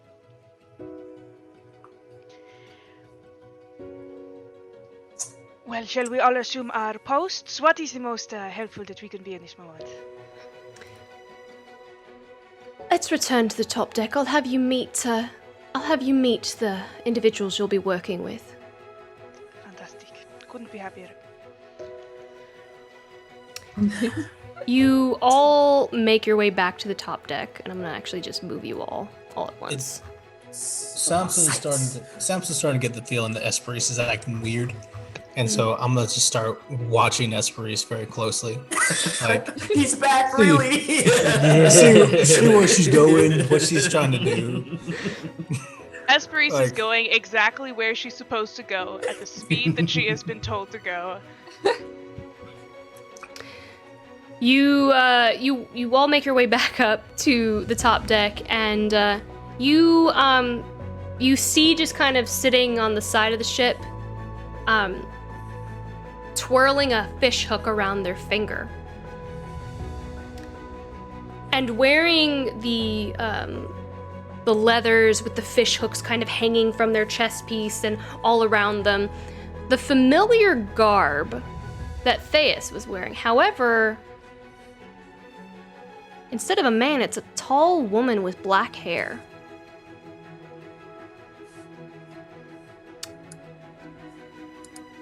With your passive investigation, Ermir, Luden, Samson... Actually, Samson, you've never met Theus, so you have no clue who that is. But I'll say with Ermir and Luden, you notice that.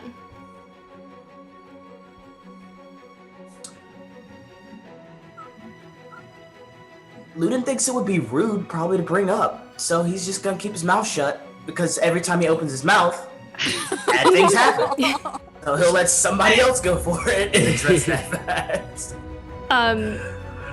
As you, Theus will, the woman wearing what would be Theus's clothes will stand up and just kind of walk over to you, and she'll be like, "Good to see you all again. And you, I do believe you are new." She looks at you, Samson. Boy, I'm Samson. Nice to meet you. Who are you? Theus. Nice to meet you, Theus. He like Luden just kind of looks over at Ermir like, visible confusion. Didn't you look different the last time we saw you? Does Theus have earrings, by the way, all up and down her ear? The one hole in the ear. Just the one. Are you looking? Mm-hmm. There isn't a hole in the ear, but you see one manifest, and like she sticks it in her ear. Man, I tend to change my appearance to suit my fancy. You can do How's that? Depends on my mood. How's that 80 gold treating you? Treating me rather well, actually.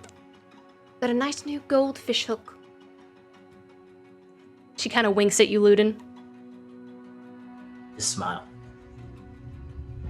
And she hooks that one into the other ear. Do you use those fish hooks? Of Or course. are they like for fishing? Yes. That's cool. You probably catch a lot of fish with all those fish hooks. Well, not if we're in the sky. I mean, I feel like we're gonna get to the water at some point. Or pigeons. Different kind of fishing, I'm afraid. Yeah, fishing for birds. do you fish for birds? Haven't yet, but it does sound quite exciting. I have caught a bat before. Oh, really? Umber's just kind of like... just kind of like... head goes down. How are you able to change yourself at will so easily? She kind of looks over at Addie, and Addie's like, it's okay. I give Finn a look. Can't just ask him. Why not? It's always asking the wrong question.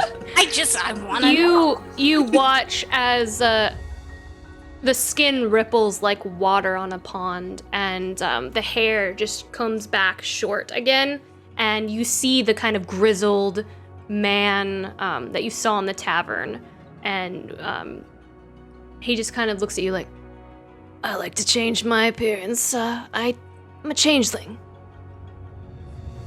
It's part of my personality, but more part of, I guess, who I am. I'm gonna ask, but I didn't want to be rude. That is so cool. I wish I could do that. Wow. Ludin just like kind of Most feels of like us, he's the only one that doesn't know. most of us tend to keep in hiding, but she's a good captain. And she doesn't look at people like me with disdain or disgust. And there's no need to hide here. It's pretty freeing, really. I bet. That's awesome. Wow. Real changeling. Have you guys ever met a changeling before? Through the party. What's a changeling? Him. Her. Them. Do you have a preference as to It's a great answer. pronouns? Or, You can call me they, them. Right, certainly. I am Esperis. You can use she. And from my understanding from Adeline, I will be working with you rather closely. Very much appreciated. And pleasure to meet you. You see as they shift back, and Finn leans forward and stares. as the hair grows long and very, very shimmering down straight, and they just kind of like throw their hair back over their shoulder and just smile. Well, Esperis is carefully not looking every time they change because it feels inappropriate. It's like, turn. Making up for all the staring that Finn's doing. Addie has told me that you'll be working with me, Esperis. Me and Addie, actually. Understanding. I look forward to learning from you. I look forward to learning from you as well. Thank you. That's very kind. If you'll excuse me, I have some duties to take care of before we make way. Should I come with you? Certainly. I can inform you what you'll be doing mostly on this ship. And they walk back and over to the helm, and they begin to kind of talk to you a little bit about the ship and like kind of the duties that you'll be undertaking. You see kind of like coming down from the crow's nest this very plump halfling female, and she's just kind of like, and Addie looks up and she goes, Cobley, someone over here that you'll be working very closely with, if you'll give me a moment of your time. And she just kind of like comes over and she goes, pleasure to meet ya. Name's Cobley. I work up in the crow's nest. Oh, nice to meet you, Cobley. Cobley. I'm Luden. Cobley. I'm Luden. Huh? You're tall. Thank you. Well, I cannot wait to help be the eyes and ears of this ship. Sure, I can Just help you them with- know that I am the taller eyes of this ship. I would never dream of trying to be the taller eyes of this ship. This is all yours, Cobley. She just, at that response, she just kind of relaxes again and she smiles. Good on ya. All right, now that we got that sorted out, everything is A-okay. As long as we keep that in mind, I think you'll get along quite well here. Is it just us working together, Cobley? Or do we have a little team? We are the team. Awesome. All right. It's gonna be a lot of fun, you and I.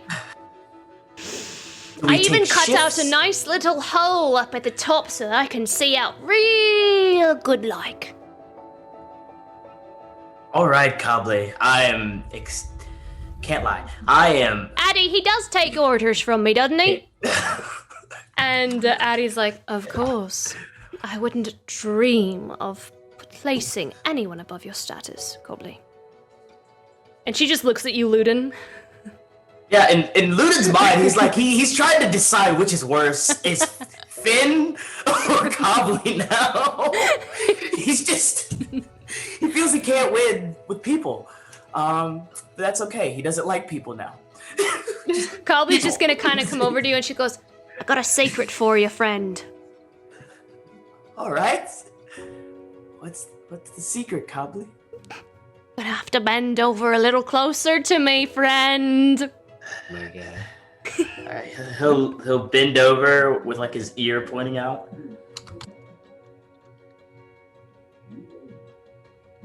Make a deck save.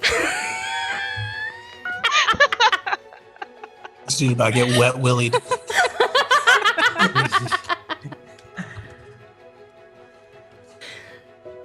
Oh! 11. So +6. Yeah, a +6, y'all. He is. You guys make Luden evil. She just kind of like pulls your head, sweeps her leg underneath the back of your feet, and you just fall backwards on the ground. And she goes, never let your guard down. That's the first rule when you're up in the tower. I've got 3 more that I'll tell you when we get up to the tower. Luden has rules too, he can tell you. Stares at Finn. Shh. Thank you, Cobley. All right. You got that? That's the first rule. Never let your guard down. We are watching. We are the eyes. We are the hawks in the sky. What's higher than a hawk? Nothing, because the hawk is the predator. We are the predator in the sky, and we are the hawk. That's number 2. I'll tell you the others when we get up to the... Let's go. Come on. Have fun, Luden. Luden will get back up, off the ground, dust himself off. He'll follow, sadly. He'll go ahead and take out his bow, just in case. Because never let your guard down. So he'll take out his bow and just start climbing up. This is gonna be a long trip. Is what he's thinking. Next, Addie just kind of like waves over. You see a tiefling with red, vibrant skin, like you, Ermir. And they have very, very long hair that's kind of like tied up in a very tight bun. And very masculine. And he walks over and he goes, "My name is Newt. It is a pleasure to meet you all." Hi, Newt. I'm Finn. I'm going to be working with you. Yes, we're surgeons. We're gonna deal with a lot of blood. Oh, lovely. Blood. Are you okay? I'm fine. I've never done actual surgery before. Have you? Is there something in your throat? I have. I have. No, Okay, that's good. I'm fine. He starts sweating a little bit. But it's gonna be a lot of fun. Yeah, I'm looking forward to it. It's gonna be so much fun. Yeah. I need a little bit of air. He's already on the top deck of the ship. I'm gonna go over there. Okay, I'll see you later. Maybe I should go with him. You then see this very stout dwarf male, like his belt doesn't quite loop properly, and he kind of pulls his pants up as he's walking over, and Addie's like, the famous Greece. Prearia, Samson, might I introduce you all? And Grease just kind of like, well, put her there! And he just kind of like holds his big meaty hand out for you guys all to shake. Raya shakes his hand with both of her hands. It's greasy. Excellent. It's a greasy handshake. Wait, I dap him up, but I don't. Wait, what? I give him one of these like knuckles. There you go. He just he'll give you the knuckles back. He goes, Now, the secret to good food is alcohol. We're gonna put a little splash in all of our dishes. I'm gonna teach you how to make things right. We got the basic food groups: bacon, beans, whiskey, and grizzle. But I like to fry it up.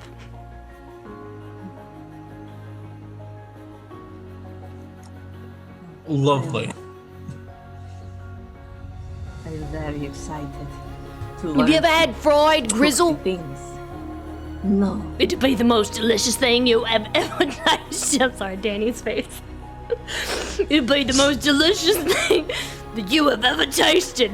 It's really chewy, and it takes a little bit it gets your jaws working, but it'll keep you full once you do swallow. You'll never be able to fully chew it up, but once you... I can't look at y'all's faces. Such a strong food. It's a strong food. How And exciting. it makes you strong. It'll make the crew strong. That's the point. It's Grease's grizzle. Fried and delicious. I have much to learn from you.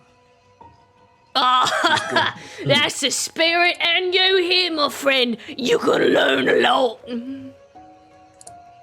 Prairie is very excited about this. She has not heard of so many of these things, and she is ready to eat all of it. Oh, these Samson. good berries are about to taste so good over the course of this trip. Like, so good.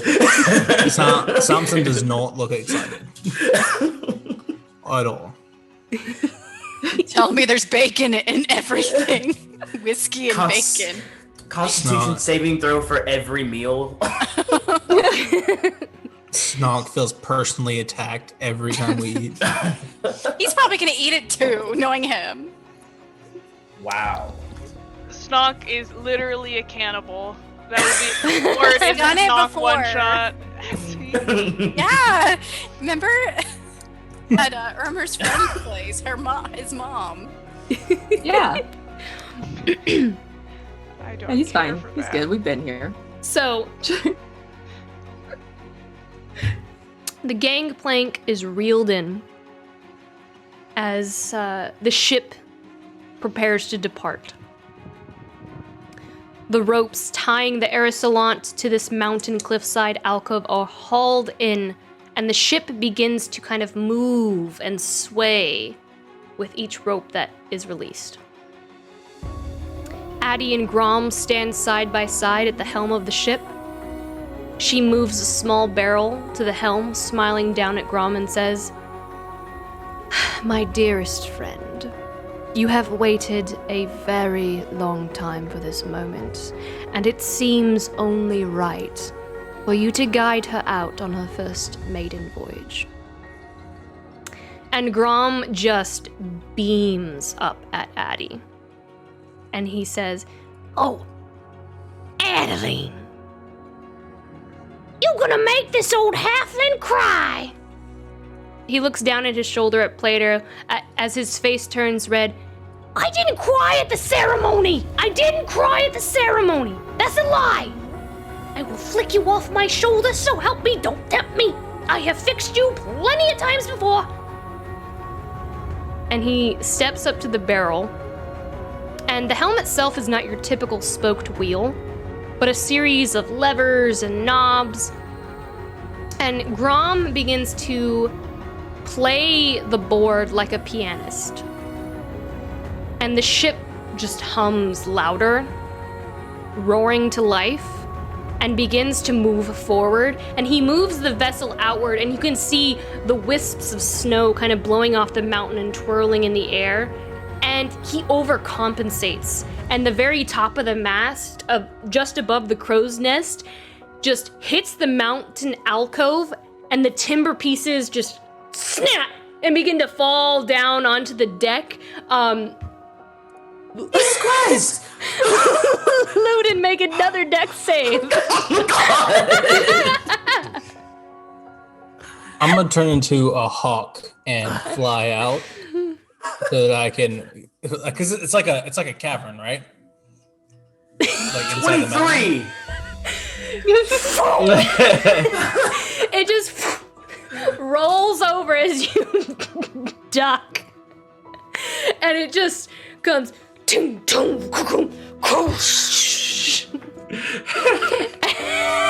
Always stay alert, apparently.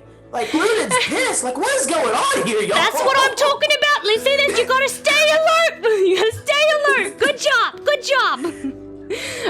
And then I'm gonna turn into a hawk and fly out of the cave. Okay. So that I'm no longer on the ship. I'll just land like on the mountain somewhere so I can see the ship as it launches for the first time in the air. You do so, and you watch as the ship just kind of emerges, like out of the fog. The snow, the wisps of snow. Addie kind of, after all of this, like crashes, and like some of the boards are kind of splintered and pulled up, and the crew is like freaking out. Also, as it crashes down, it misses you, Luden, and the piece of timber does fall down onto the deck, and it immediately hits someone and knocks them out, and they are unconscious on the deck. Go ahead, Finn, do your thing. All right, dude, it's our turn.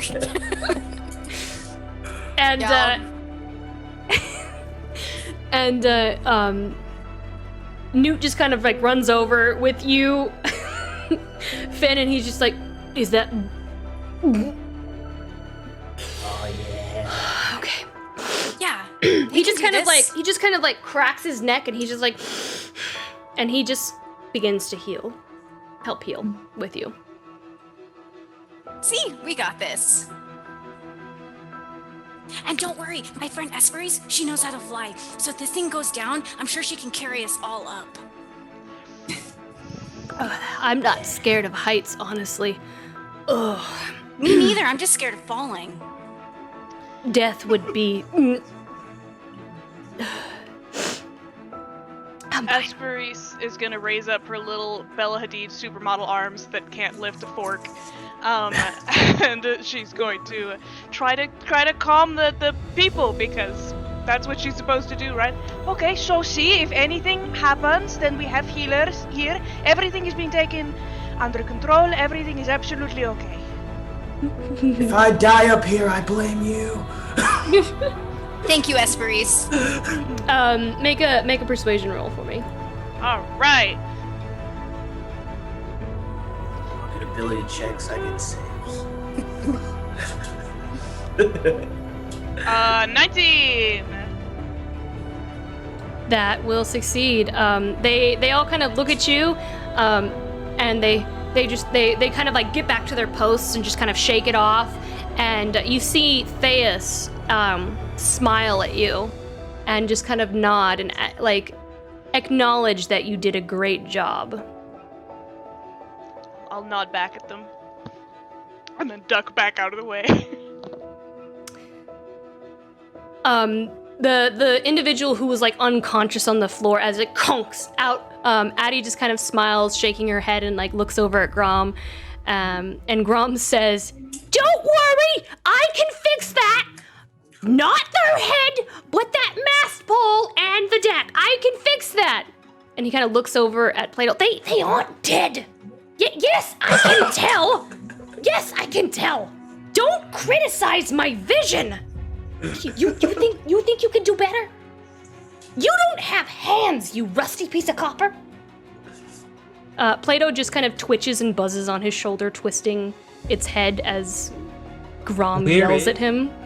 Where is Grom right now? He's at the helm. He's driving the boat. No, yeah, but like, is that like out here with us, or is that inside? Is that in the captain's quarters? It would be like back here in front of the door.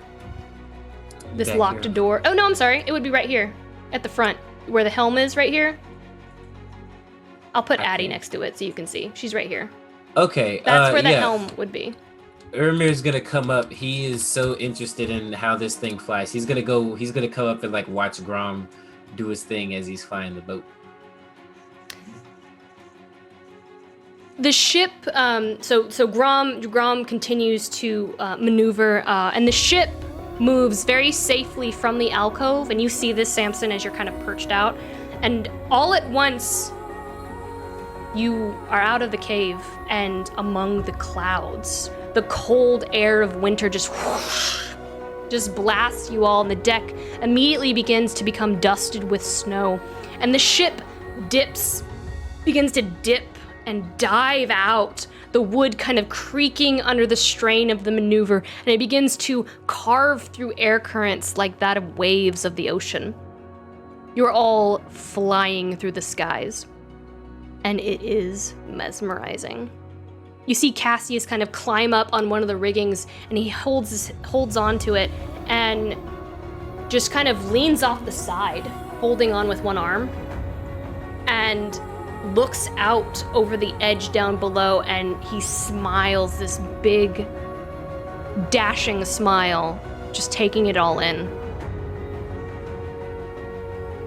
The ship becomes steadied once more, and the whole crew turns and just cheers at Grom, and he is just beaming with pride. And Addie cheers to Grom and his lady, the Aerisolant. And they... To Grom. Grom. Luden doesn't cheer. Come on, Luden. Okay, but did you die? Oh yeah, because that's all it takes. They all and you all cheer back and echo, and Grom smiles, and he steps down and kind of gestures to give Addie the helm, and he says, Addie says, "Congratulations, my friend." And Grom kind of looks at her and is like, You will serve the Aerisolant well as its captain, no doubt.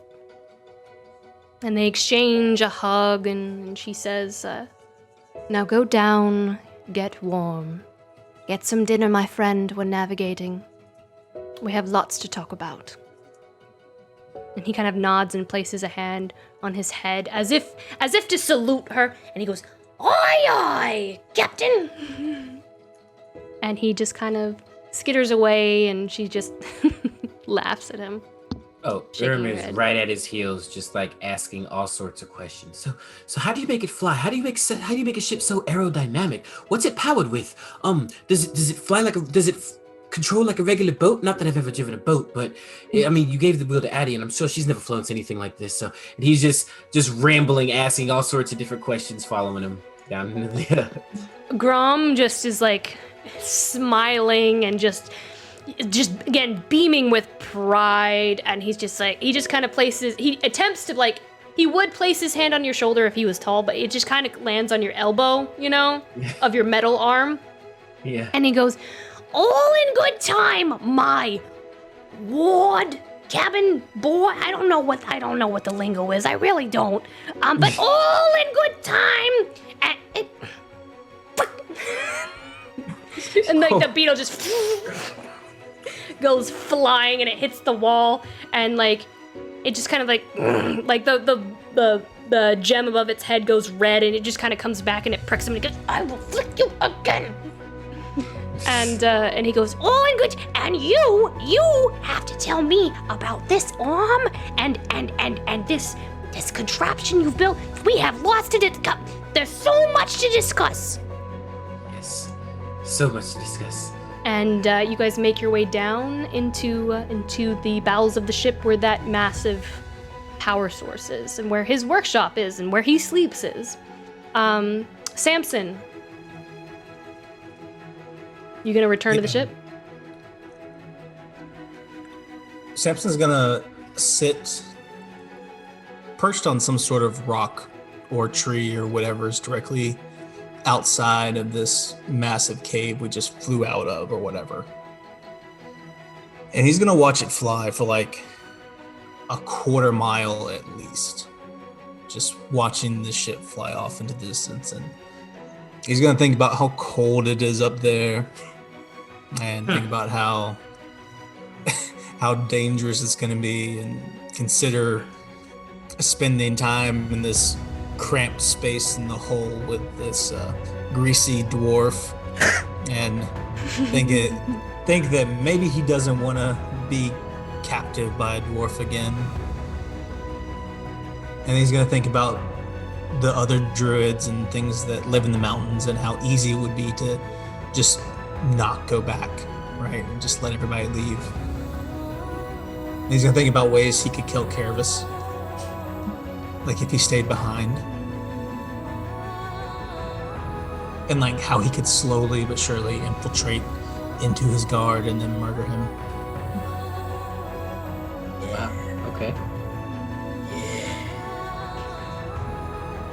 And I think Samson would wait all the way until the ship almost left above the cloud line before he went back and flew after it.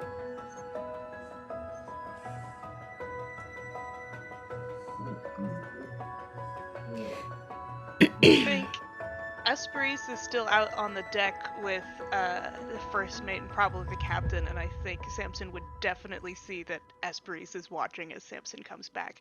And as soon as Samson starts alighting on the ship, she's going to pretend she wasn't and go back to her duties. Ludin would have been watching, but he's not watching anything else but like saving his life now, because apparently it's in danger. So. The time is yours now. If you would like to have any conversations, you may. So is this like the same day, or like are you sleeping, stuff like that, or is it just as the time goes? It's the same day.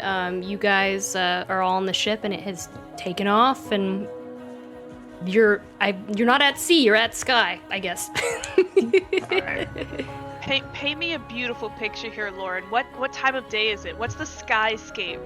The skyscape? Golden hour? You probably left in the afternoon, maybe like 1 o'clock. And depending on where you are on the ship, as you guys are kind of, you're basically flying through the mountains. As Digbrand is just surrounded by mountains. It's like that scene from Indiana Jones and like the Holy Grail, where the Zeppelin is just flying through Germany, like the mountains and stuff, and like you don't see anything but, like, you don't see any cities, you don't see any villages. It's just pure, untouched forest where the snow is fresh and crisp and everything is completely coated in white. And you see bits of green balsam firs and pines, and you can smell like the mountain air, and you almost feel like as the wind just kind of like hits you in the face, and looking over at the edge, it feels like you can feel the mountains breathing. And as the sun begins to set behind the mountains, this glow of orange and blue just reflect off of that snow, and it's almost like diamonds. As the light hits it in various angles, and these god rays come out from the mountaintops, out of the clouds that you're sailing through, and just like fingers, like God's fingers, coming down to touch the earth before they sleep for the evening. And it's beautiful, it's breathtaking. That sure are some pretty words, Lauren. Well, thank you. If Ludin gets like a break or anything, he would like to try and go find Samson at some point throughout all this. I assume we're not going to be able to see much in the dark anyway. No. Yeah. We'll say it's about probably the sun sets behind the mountains, and until the last of the orange glow disappears behind the horizon line, and the stars come out. There are wisps of cirrus clouds here and there, but the sky is almost completely clear, and you can just see all of the stars. And I believe Samson's probably near the front of the boat, most likely, like near where the steering wheel is or whatever, the piano steering wheel. And like he's probably like found a place beside like a barrel that's comfortable to sit, and he and Volpo are probably just playing fetch or something. I don't know. Just trying to relax, taking a short rest that he hasn't had in 2 weeks. He's very tired. Yeah, so Ludin will go up to him and I just go, hey, can I speak with you for a second? Yeah, sure, man. Please, come sit. You want a good berry?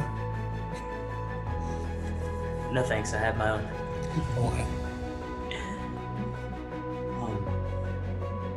So, I'm really happy to have you back. I want to apologize.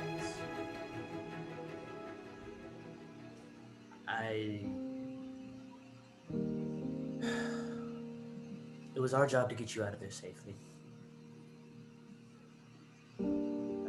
I promised you that if you took care of your job, that I would be able to take care of mine. And that didn't happen. Now, I don't want to make any more promises, like I will always be there and never let something like this happen again, because I don't know. I really don't. Since being with this group, I've done a lot of things I thought I would never do. You guys irk me to no end. And I don't see that changing anytime soon. But I think I'm starting to understand what you guys had to go through in the Cambria.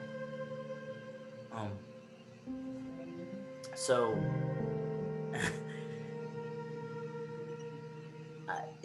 I understand that it was a little hypocritical of me to talk how you guys didn't tell me about my brother, but look at the way that we just did Belgain, and I liked Belgain. Things aren't so black and white, but I'm gonna be honest. It doesn't make it any easier, and it still hurts. To say the least, it still hurts. I don't know if I'll ever be able to truly forgive you guys for what you did. But I do want to say I understand. And I will try to do better about us and talking, if that makes any sense. I'm sorry if things seemed tense between us. I didn't mean it to be that way. And I sincerely hope that we can move forward without being angry at each other so much.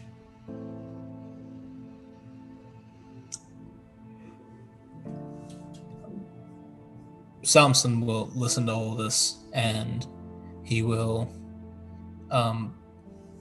pull out his little flask that he has that has the fancy fey wine, and he'll pour some for. He'll find glasses or whatever. He keeps them on his person. You know how Samson is, and he'll pass one to Ludin as well to share a drink as he's saying all this. And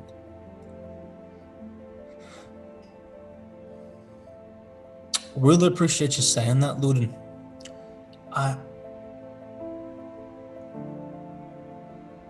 And yeah, I'm glad to hear it, but I don't think there's.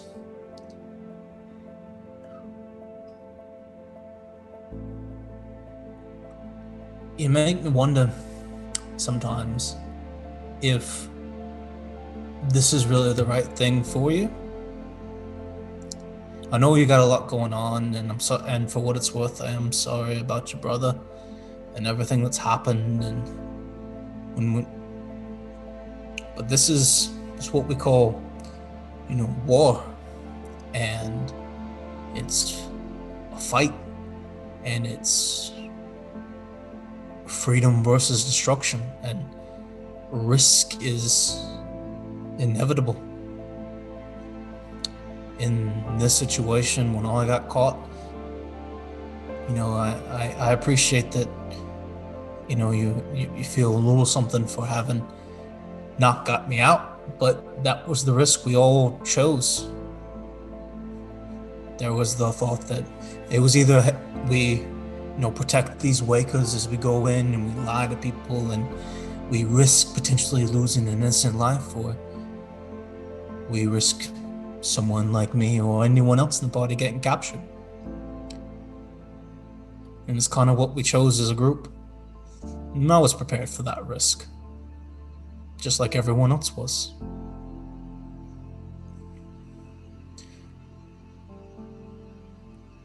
But I know you got a lot going on.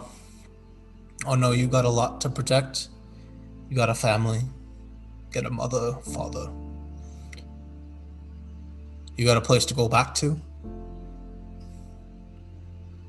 And as we go forward, it's only going to get more and more risky. There's going to be times when maybe more of us will get captured. Some of us might die. You might die. Is that something you're willing to risk as we move on? Samson, I haven't really told you guys a lot about my family, and that's for a reason, but my father and brother are thieves, and I'm still looking for them. My mother and stepfather are gone. Still looking for them. And brother of obviously was the only family that I was able to stay in contact with, so I don't really have much to go back to.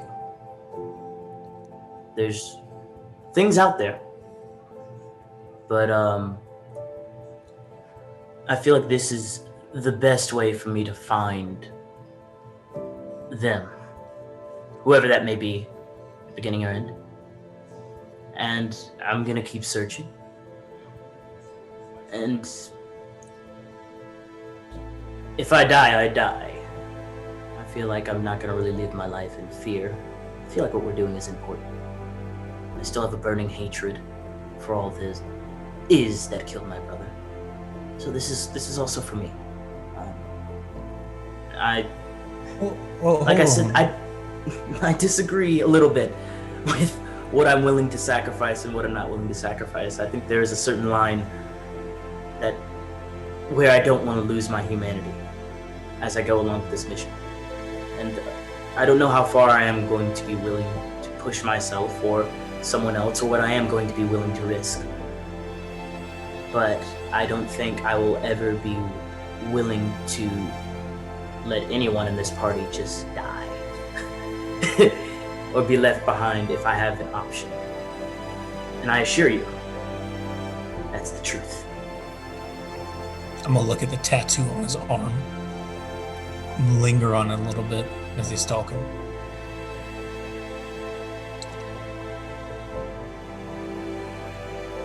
I believe you. I really do. That's you're proven to be nothing if not a man of your word. But I know you got people to find. And you're probably not gonna find them on this path. We're not heading that way. And what I'm telling you is I've got a call with Kaya in a little while. You'll toss him the sending stone? I take it, put it in my pocket. I gotta call her and talk to her. Gotta tell her a little bit about Cassius and what we're doing and how to get him somewhere safe. While, as I understand it, he's having trouble with his memories. Until we can solve that problem, he's got to be somewhere safe. Loon, I know you're dealing with a lot of grief and you're dealing with a lot of things, and life is only so long. And if those things are important to you, maybe this isn't the right thing for you. We can have another representative. And I want to make sure I extend that opportunity to you. But if you really want to be here, if you really want to do this with us, then I think you can't be sorry for letting me get captured. Because we won. We did it. We got him. And it was worth every scar.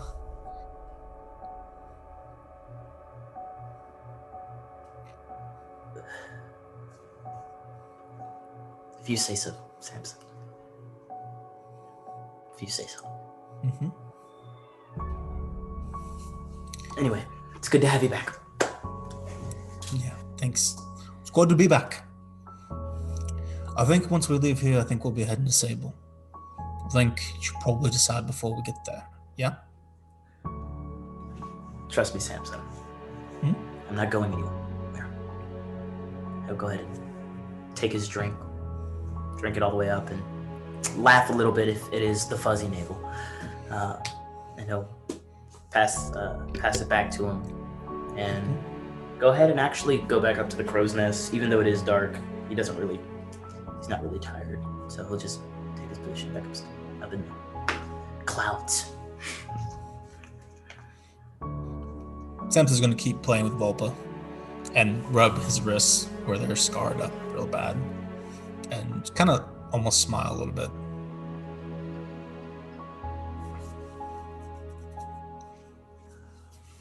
Volpa, I guess if that's a thing that you guys do together, Volpa will fetch for you. She'll run back and forth. Yeah, after a while, I'll tell Volpa bye, then I'm gonna go sneak into Esperis's room and hide before she gets there. Okay. I did want to point out, I didn't want to ruin I muted my mic. You did not accept the Fey wine from Samir, and you drank all of the Fey wine the first time that he sent to you. Tell me Samson doesn't have wine on his person? He has wine, but it's not Fey wine. If Samson's got it, because if Samson's got it, it's Fey wine. It's not Fey Samson wine. keeps those ultra large bottles with the kangaroos on them. Yeah. Holstered. Holstered. Seems fair. Right? I did have Esperis. something Esperis was going to do, and I guess Samson is gonna see her do it. It takes her quite a long time to get back to her room. I suppose depending. Mostly she follows around Theus, right? Is that how I pronounce Theus. Theus. Like Theus. they, us. They, us. Theus. Okay. It's very purposeful. They, us. Yeah, she follows Theus and Adeline around the ship for a very long time, even when it seems like they've probably run out of things for her to do, and they want to do things by themselves. Like, she kind of hovers around them for a while before she gets the hint.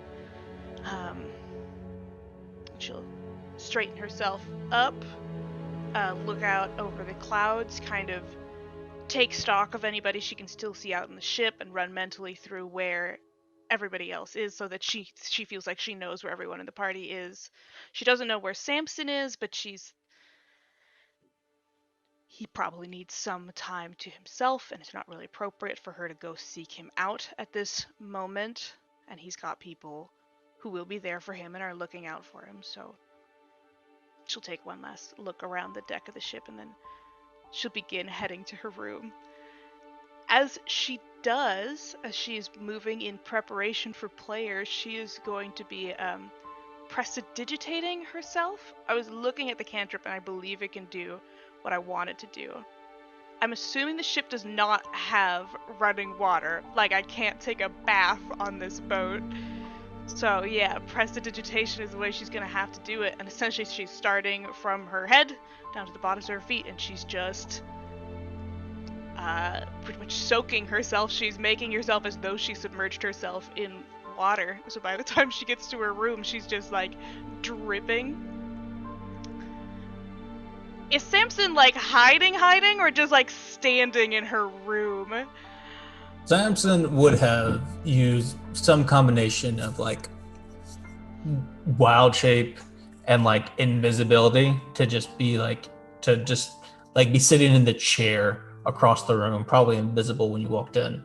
But when you walked in, he would definitely like make himself known, I guess. Okay. She walks in, she looks very somber, and then as soon as she sees you, she like fully like backs up against the door. Oh! Hello, Samson. Is there something that I can do for you? He's just got his horn missing and tail kind of flickering behind him as he's sitting there. Like, very nonchalant, like legs crossed, whatever.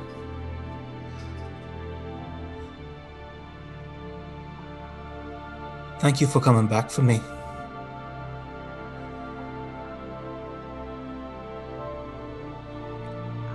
Well, of course, we were all very concerned about your safety. She's starting to prestidigitate again from the top of her head to bottom of her feet, like drying herself, like a gradient of getting that rainwater off of her. It was Finalai and Urumir who had the meeting with Kareviss about what we needed to do. No, that's not what I meant. When we were down there, and after you got Priori out, and I was almost trapped right before they got me, you were coming back.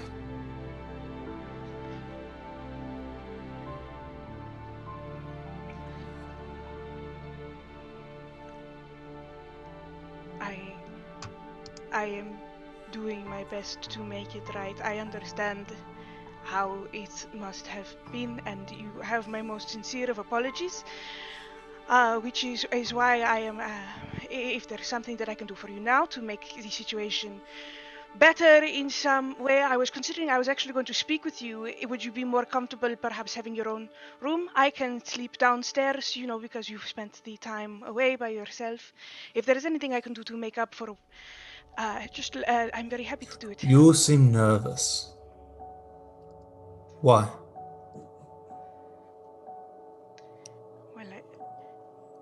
Well, I don't understand. You act like someone who did something wrong. Do you know what? Well, when we were down there, I am the one who... I trapped you down there. I was not able to control it, It's very hard to do. I'm running, they're running, you're flying this way. It's a near impossible thing. That is very kind of you. I appreciate that. I am supposed to... This isn't supposed to be about me. I apologize.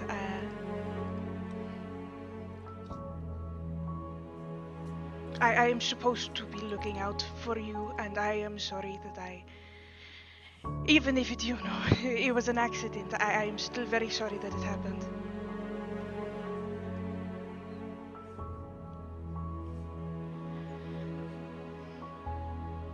Samson will stand up.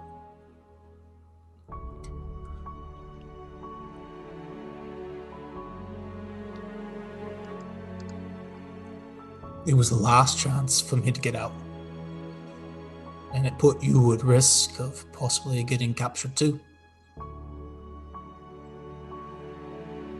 If I get caught, let's work through this. And even if you guys don't, talk with Kareviss and do everything that you did, which I am eternally grateful for to you and all the members of the party for that. If I get caught and you'll have to leave with Cassius immediately, well, that's what I would have done. I would have left me behind, and I would have left me to serve whatever penance was required. Because that's kind of what my people do. 10 days, 30 days, a year, however long it's going to be. It's nothing for people like me. It's a price anyone would pay. And so the best thing to do would have been just to go.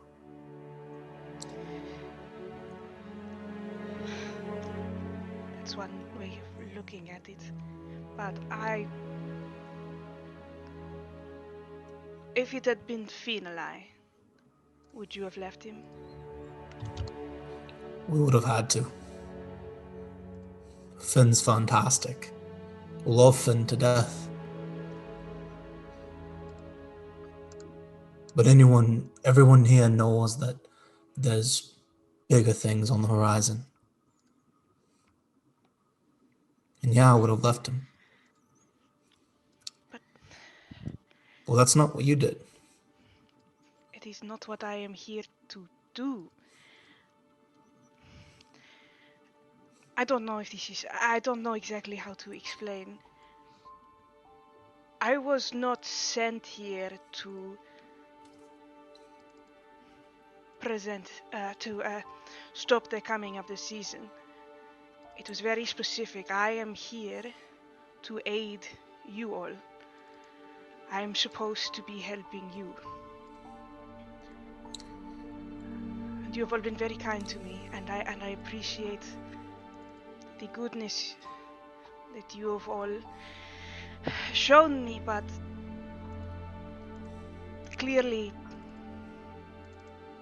there's something I am supposed to be doing that I am not, and I can't keep saying I'm sorry. I know that you are not going to accept it.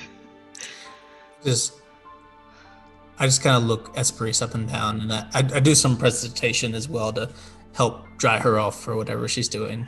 Yeah.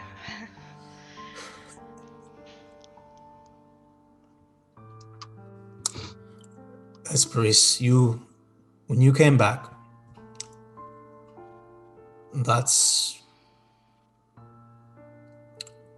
there are many things about you that remind me of home. And there's a lot of things about home I love a great deal. I think you know what I'm talking about. And I wanted to say that the thing I think I like about you most is that you came back.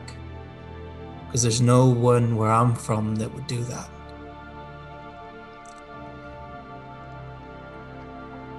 And I think if you're looking to help me in any way, then maybe you can help me be a little bit more like you and the rest of these people.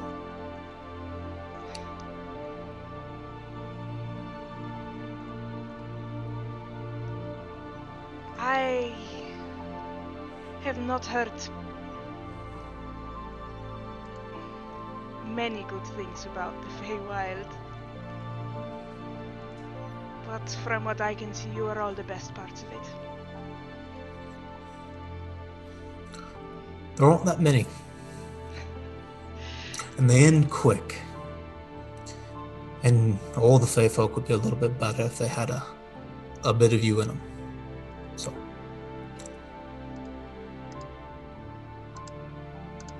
Esperis is gonna... She's fairly tall, but Samson is considerably taller, so she is going to get up on the balls of her feet and hug him a little bit awkwardly, but then sort of hold it for a moment. He'll hug her back as strong as he can. He's very weak right now. He needs a nap. A bad nap. Do you need healing of any... Is there a drawback? Is there anything... No, please stop that. It's fine. Well... Okay, I mean, but if there is something concrete that I could be doing... No, you're perfect. Just you be you, and I'll try to learn by your example. And I'm thankful Rimble sent you to us. And then I will try to leave. Thank you. Yeah, I'll let him leave, and then I will. My clothes freshly laundered from my attempt at praying that I interrupted. I'm not going to try to soak myself again, but I'm going to sit cross-legged on my bed. I'm going to, for a moment, reach into whatever case or bag that I have that has the Fey shard in it, and I'm going to hold it in my hand without taking it out of the bag, put it down, and pray for the rest of the evening.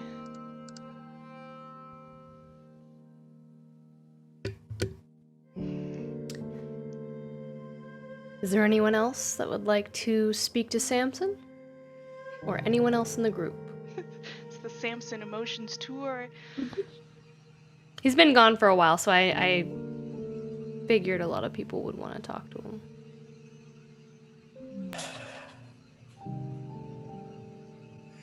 I just quietly sneak out of Esperis's room in the night, in the middle of the night, close the door very quietly.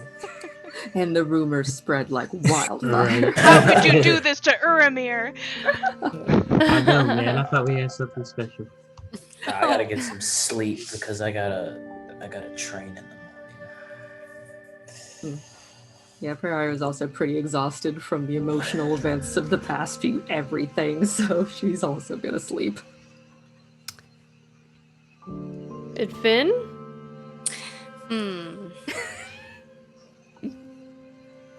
I was gonna talk to Cassius, but maybe I'll leave that for another time. I think that's a good idea. But before he goes to sleep in his room, he'll open up his crafter's Is he going to attempt to read the book? He is. He's going to try and... Snap. He's just like, I've been waiting to read this. I'm so excited. His legs are swinging on the bed. He's very excited. So let's see what he rolls. Make an intelligence saving throw for me. I'm so good at intelligence, so this should be no problem. On book, knock him out. Don't let him wake up for tomorrow. All right. 4. So he's like starts the first sentence and he's just like, he starts to feel his eyelids get heavy. You don't even get past the first page. Yeah, he just falls asleep on the book, drooling on the first page. And with that, I think that is where we will end our session tonight. Samson is back, y'all. Oh, Samson. Samson is back. Finally. Let us thank. There's so many people to thank this evening. Let's see here. Thank you, Tuttle DB for the follow. Thank you, Zach Dewar for the like, and Danny Dewar for the share. Thank you, Panda Juice Gaming for the resub for 5 months in a row. Thank you, Dilly Onion for the resub 8 months in a row. Thank you, Brandon for the share. Thank you, Sangrel Chalky. Hope I said that right. For the follow. Celtic Boar 13 for the follow. Fateful Encounters for the raid of 27. Thank you so much. Thank you, Darren Orion. Ooh, I kind of like the name Darren. I gotta use that for an NPC. Thank you, Aurora's Time for the follow. Thank you, Pond Plays. Thank you, True Potato Man. Love that. Great name. Thank you, Queer Venture Time. Awesome. Thank you, Flaming Firehawk. So many good names tonight. Thank you, the Dice Colt for the raid of 9. Thank you, New Sire Scryer. Another great name. So many good names. Thank you, the Dice Colt for the follow. Mackie Moo for the follow. Jilly Roses for the follow. Ray of Frost for the follow. JP Nerd 1 for the follow. Unforgive for the follow. Riffer Tex, I'm guessing that's Texas maybe. Riffer Tex for the follow. Raging Rolls for the follow. So many follows this evening. Thank you all so much. We're feeling the love over here. If you enjoy our show, please consider supporting us with a sub or use that free Twitch Prime sub. It takes a lot of work to bring you this show every week, and we want to keep bringing you amazing content every week. We actually have some pretty exciting stuff in the works. We can't talk about it just yet, but we will soon. Subscribers, of course, get exclusive emotes and access to the secret corridor on the channel on our Discord server. That's usually where I share work-in-progress shots of my artwork and some behind-the-scenes stuff and what we're working on back there. And more. You can also catch up on all our shows on YouTube, so make sure to follow us on YouTube. That is Command YouTube. You can also support us on Patreon at patreon.com/Ink&Lyre. Our other shows that we have on this channel, we have on Tuesdays our Twisted Veil show, which is our Through the Breach Malifaux campaign. Very steampunk, Victorian, horror. Deanna is in that game. She is a player in that game. And then on Wednesdays, we have Iron Valor, which is, I'm sorry, back to Twisted Veil for a second. That is at 8 p.m. Central Standard Time. Did I say it wrong? Or did I not say a time at all? I just, that's okay. I have no idea. It's at 8 on Tuesday. It's at 8 on Tuesdays, 8 Central Time on Tuesdays. On Wednesdays, we have Iron Valor, which is another D&D show that we do. But we do we do Wizards of the Coast modules and settings, and we're currently running through Curse of Strahd. I am a player in that game, Raina is a player in that game, Brandon is a player in that game, and Daniel, who plays Samson. Not anymore. Well, I was. Oh, that's true. Did he die? Spoiler alert! He dies was first every single time. Percival I lived through the did. last one. Percival did die last episode. So I'm sorry, Spirit will be a I'm part of the party forever. I misquoted. Brandon is not in that game anymore as of the last episode. Watch the VODs. Watch the VODs. Daniel DMs that show, and that is on Wednesdays at 7:30 p.m. Central Standard Time. And then on Fridays, we have Short Rest. We're returning to Short Rest because last Friday we had our charity live stream.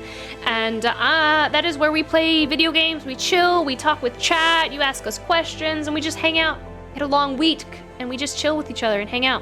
I'm currently playing through Man of Medan, the Dark Pictures anthology game. Very, choose, make decisions, and has the butterfly effect. I usually, with the hard decisions, I usually like prompt the audience, like, oh, what should I do? And we kind of make decisions together.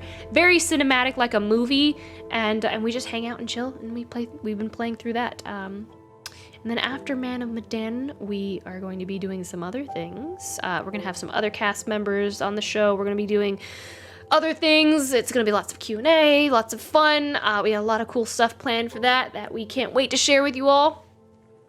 But again, I want to shout out Z and Peku for the evening. The map that I used, that is theirs, is the airship map. Gorgeous map. They do tons of beautiful digitally created maps, digital painted maps on Patreon, and you can grab those maps for yourself at patreon.com/CZEPEKU. And you can support them and grab those maps as well. They're beautiful. So shout out to them once more. Other than that, Daniel, do we have someone to raid? Who are we raiding this evening? We're gonna raid Dragons and Dreamers.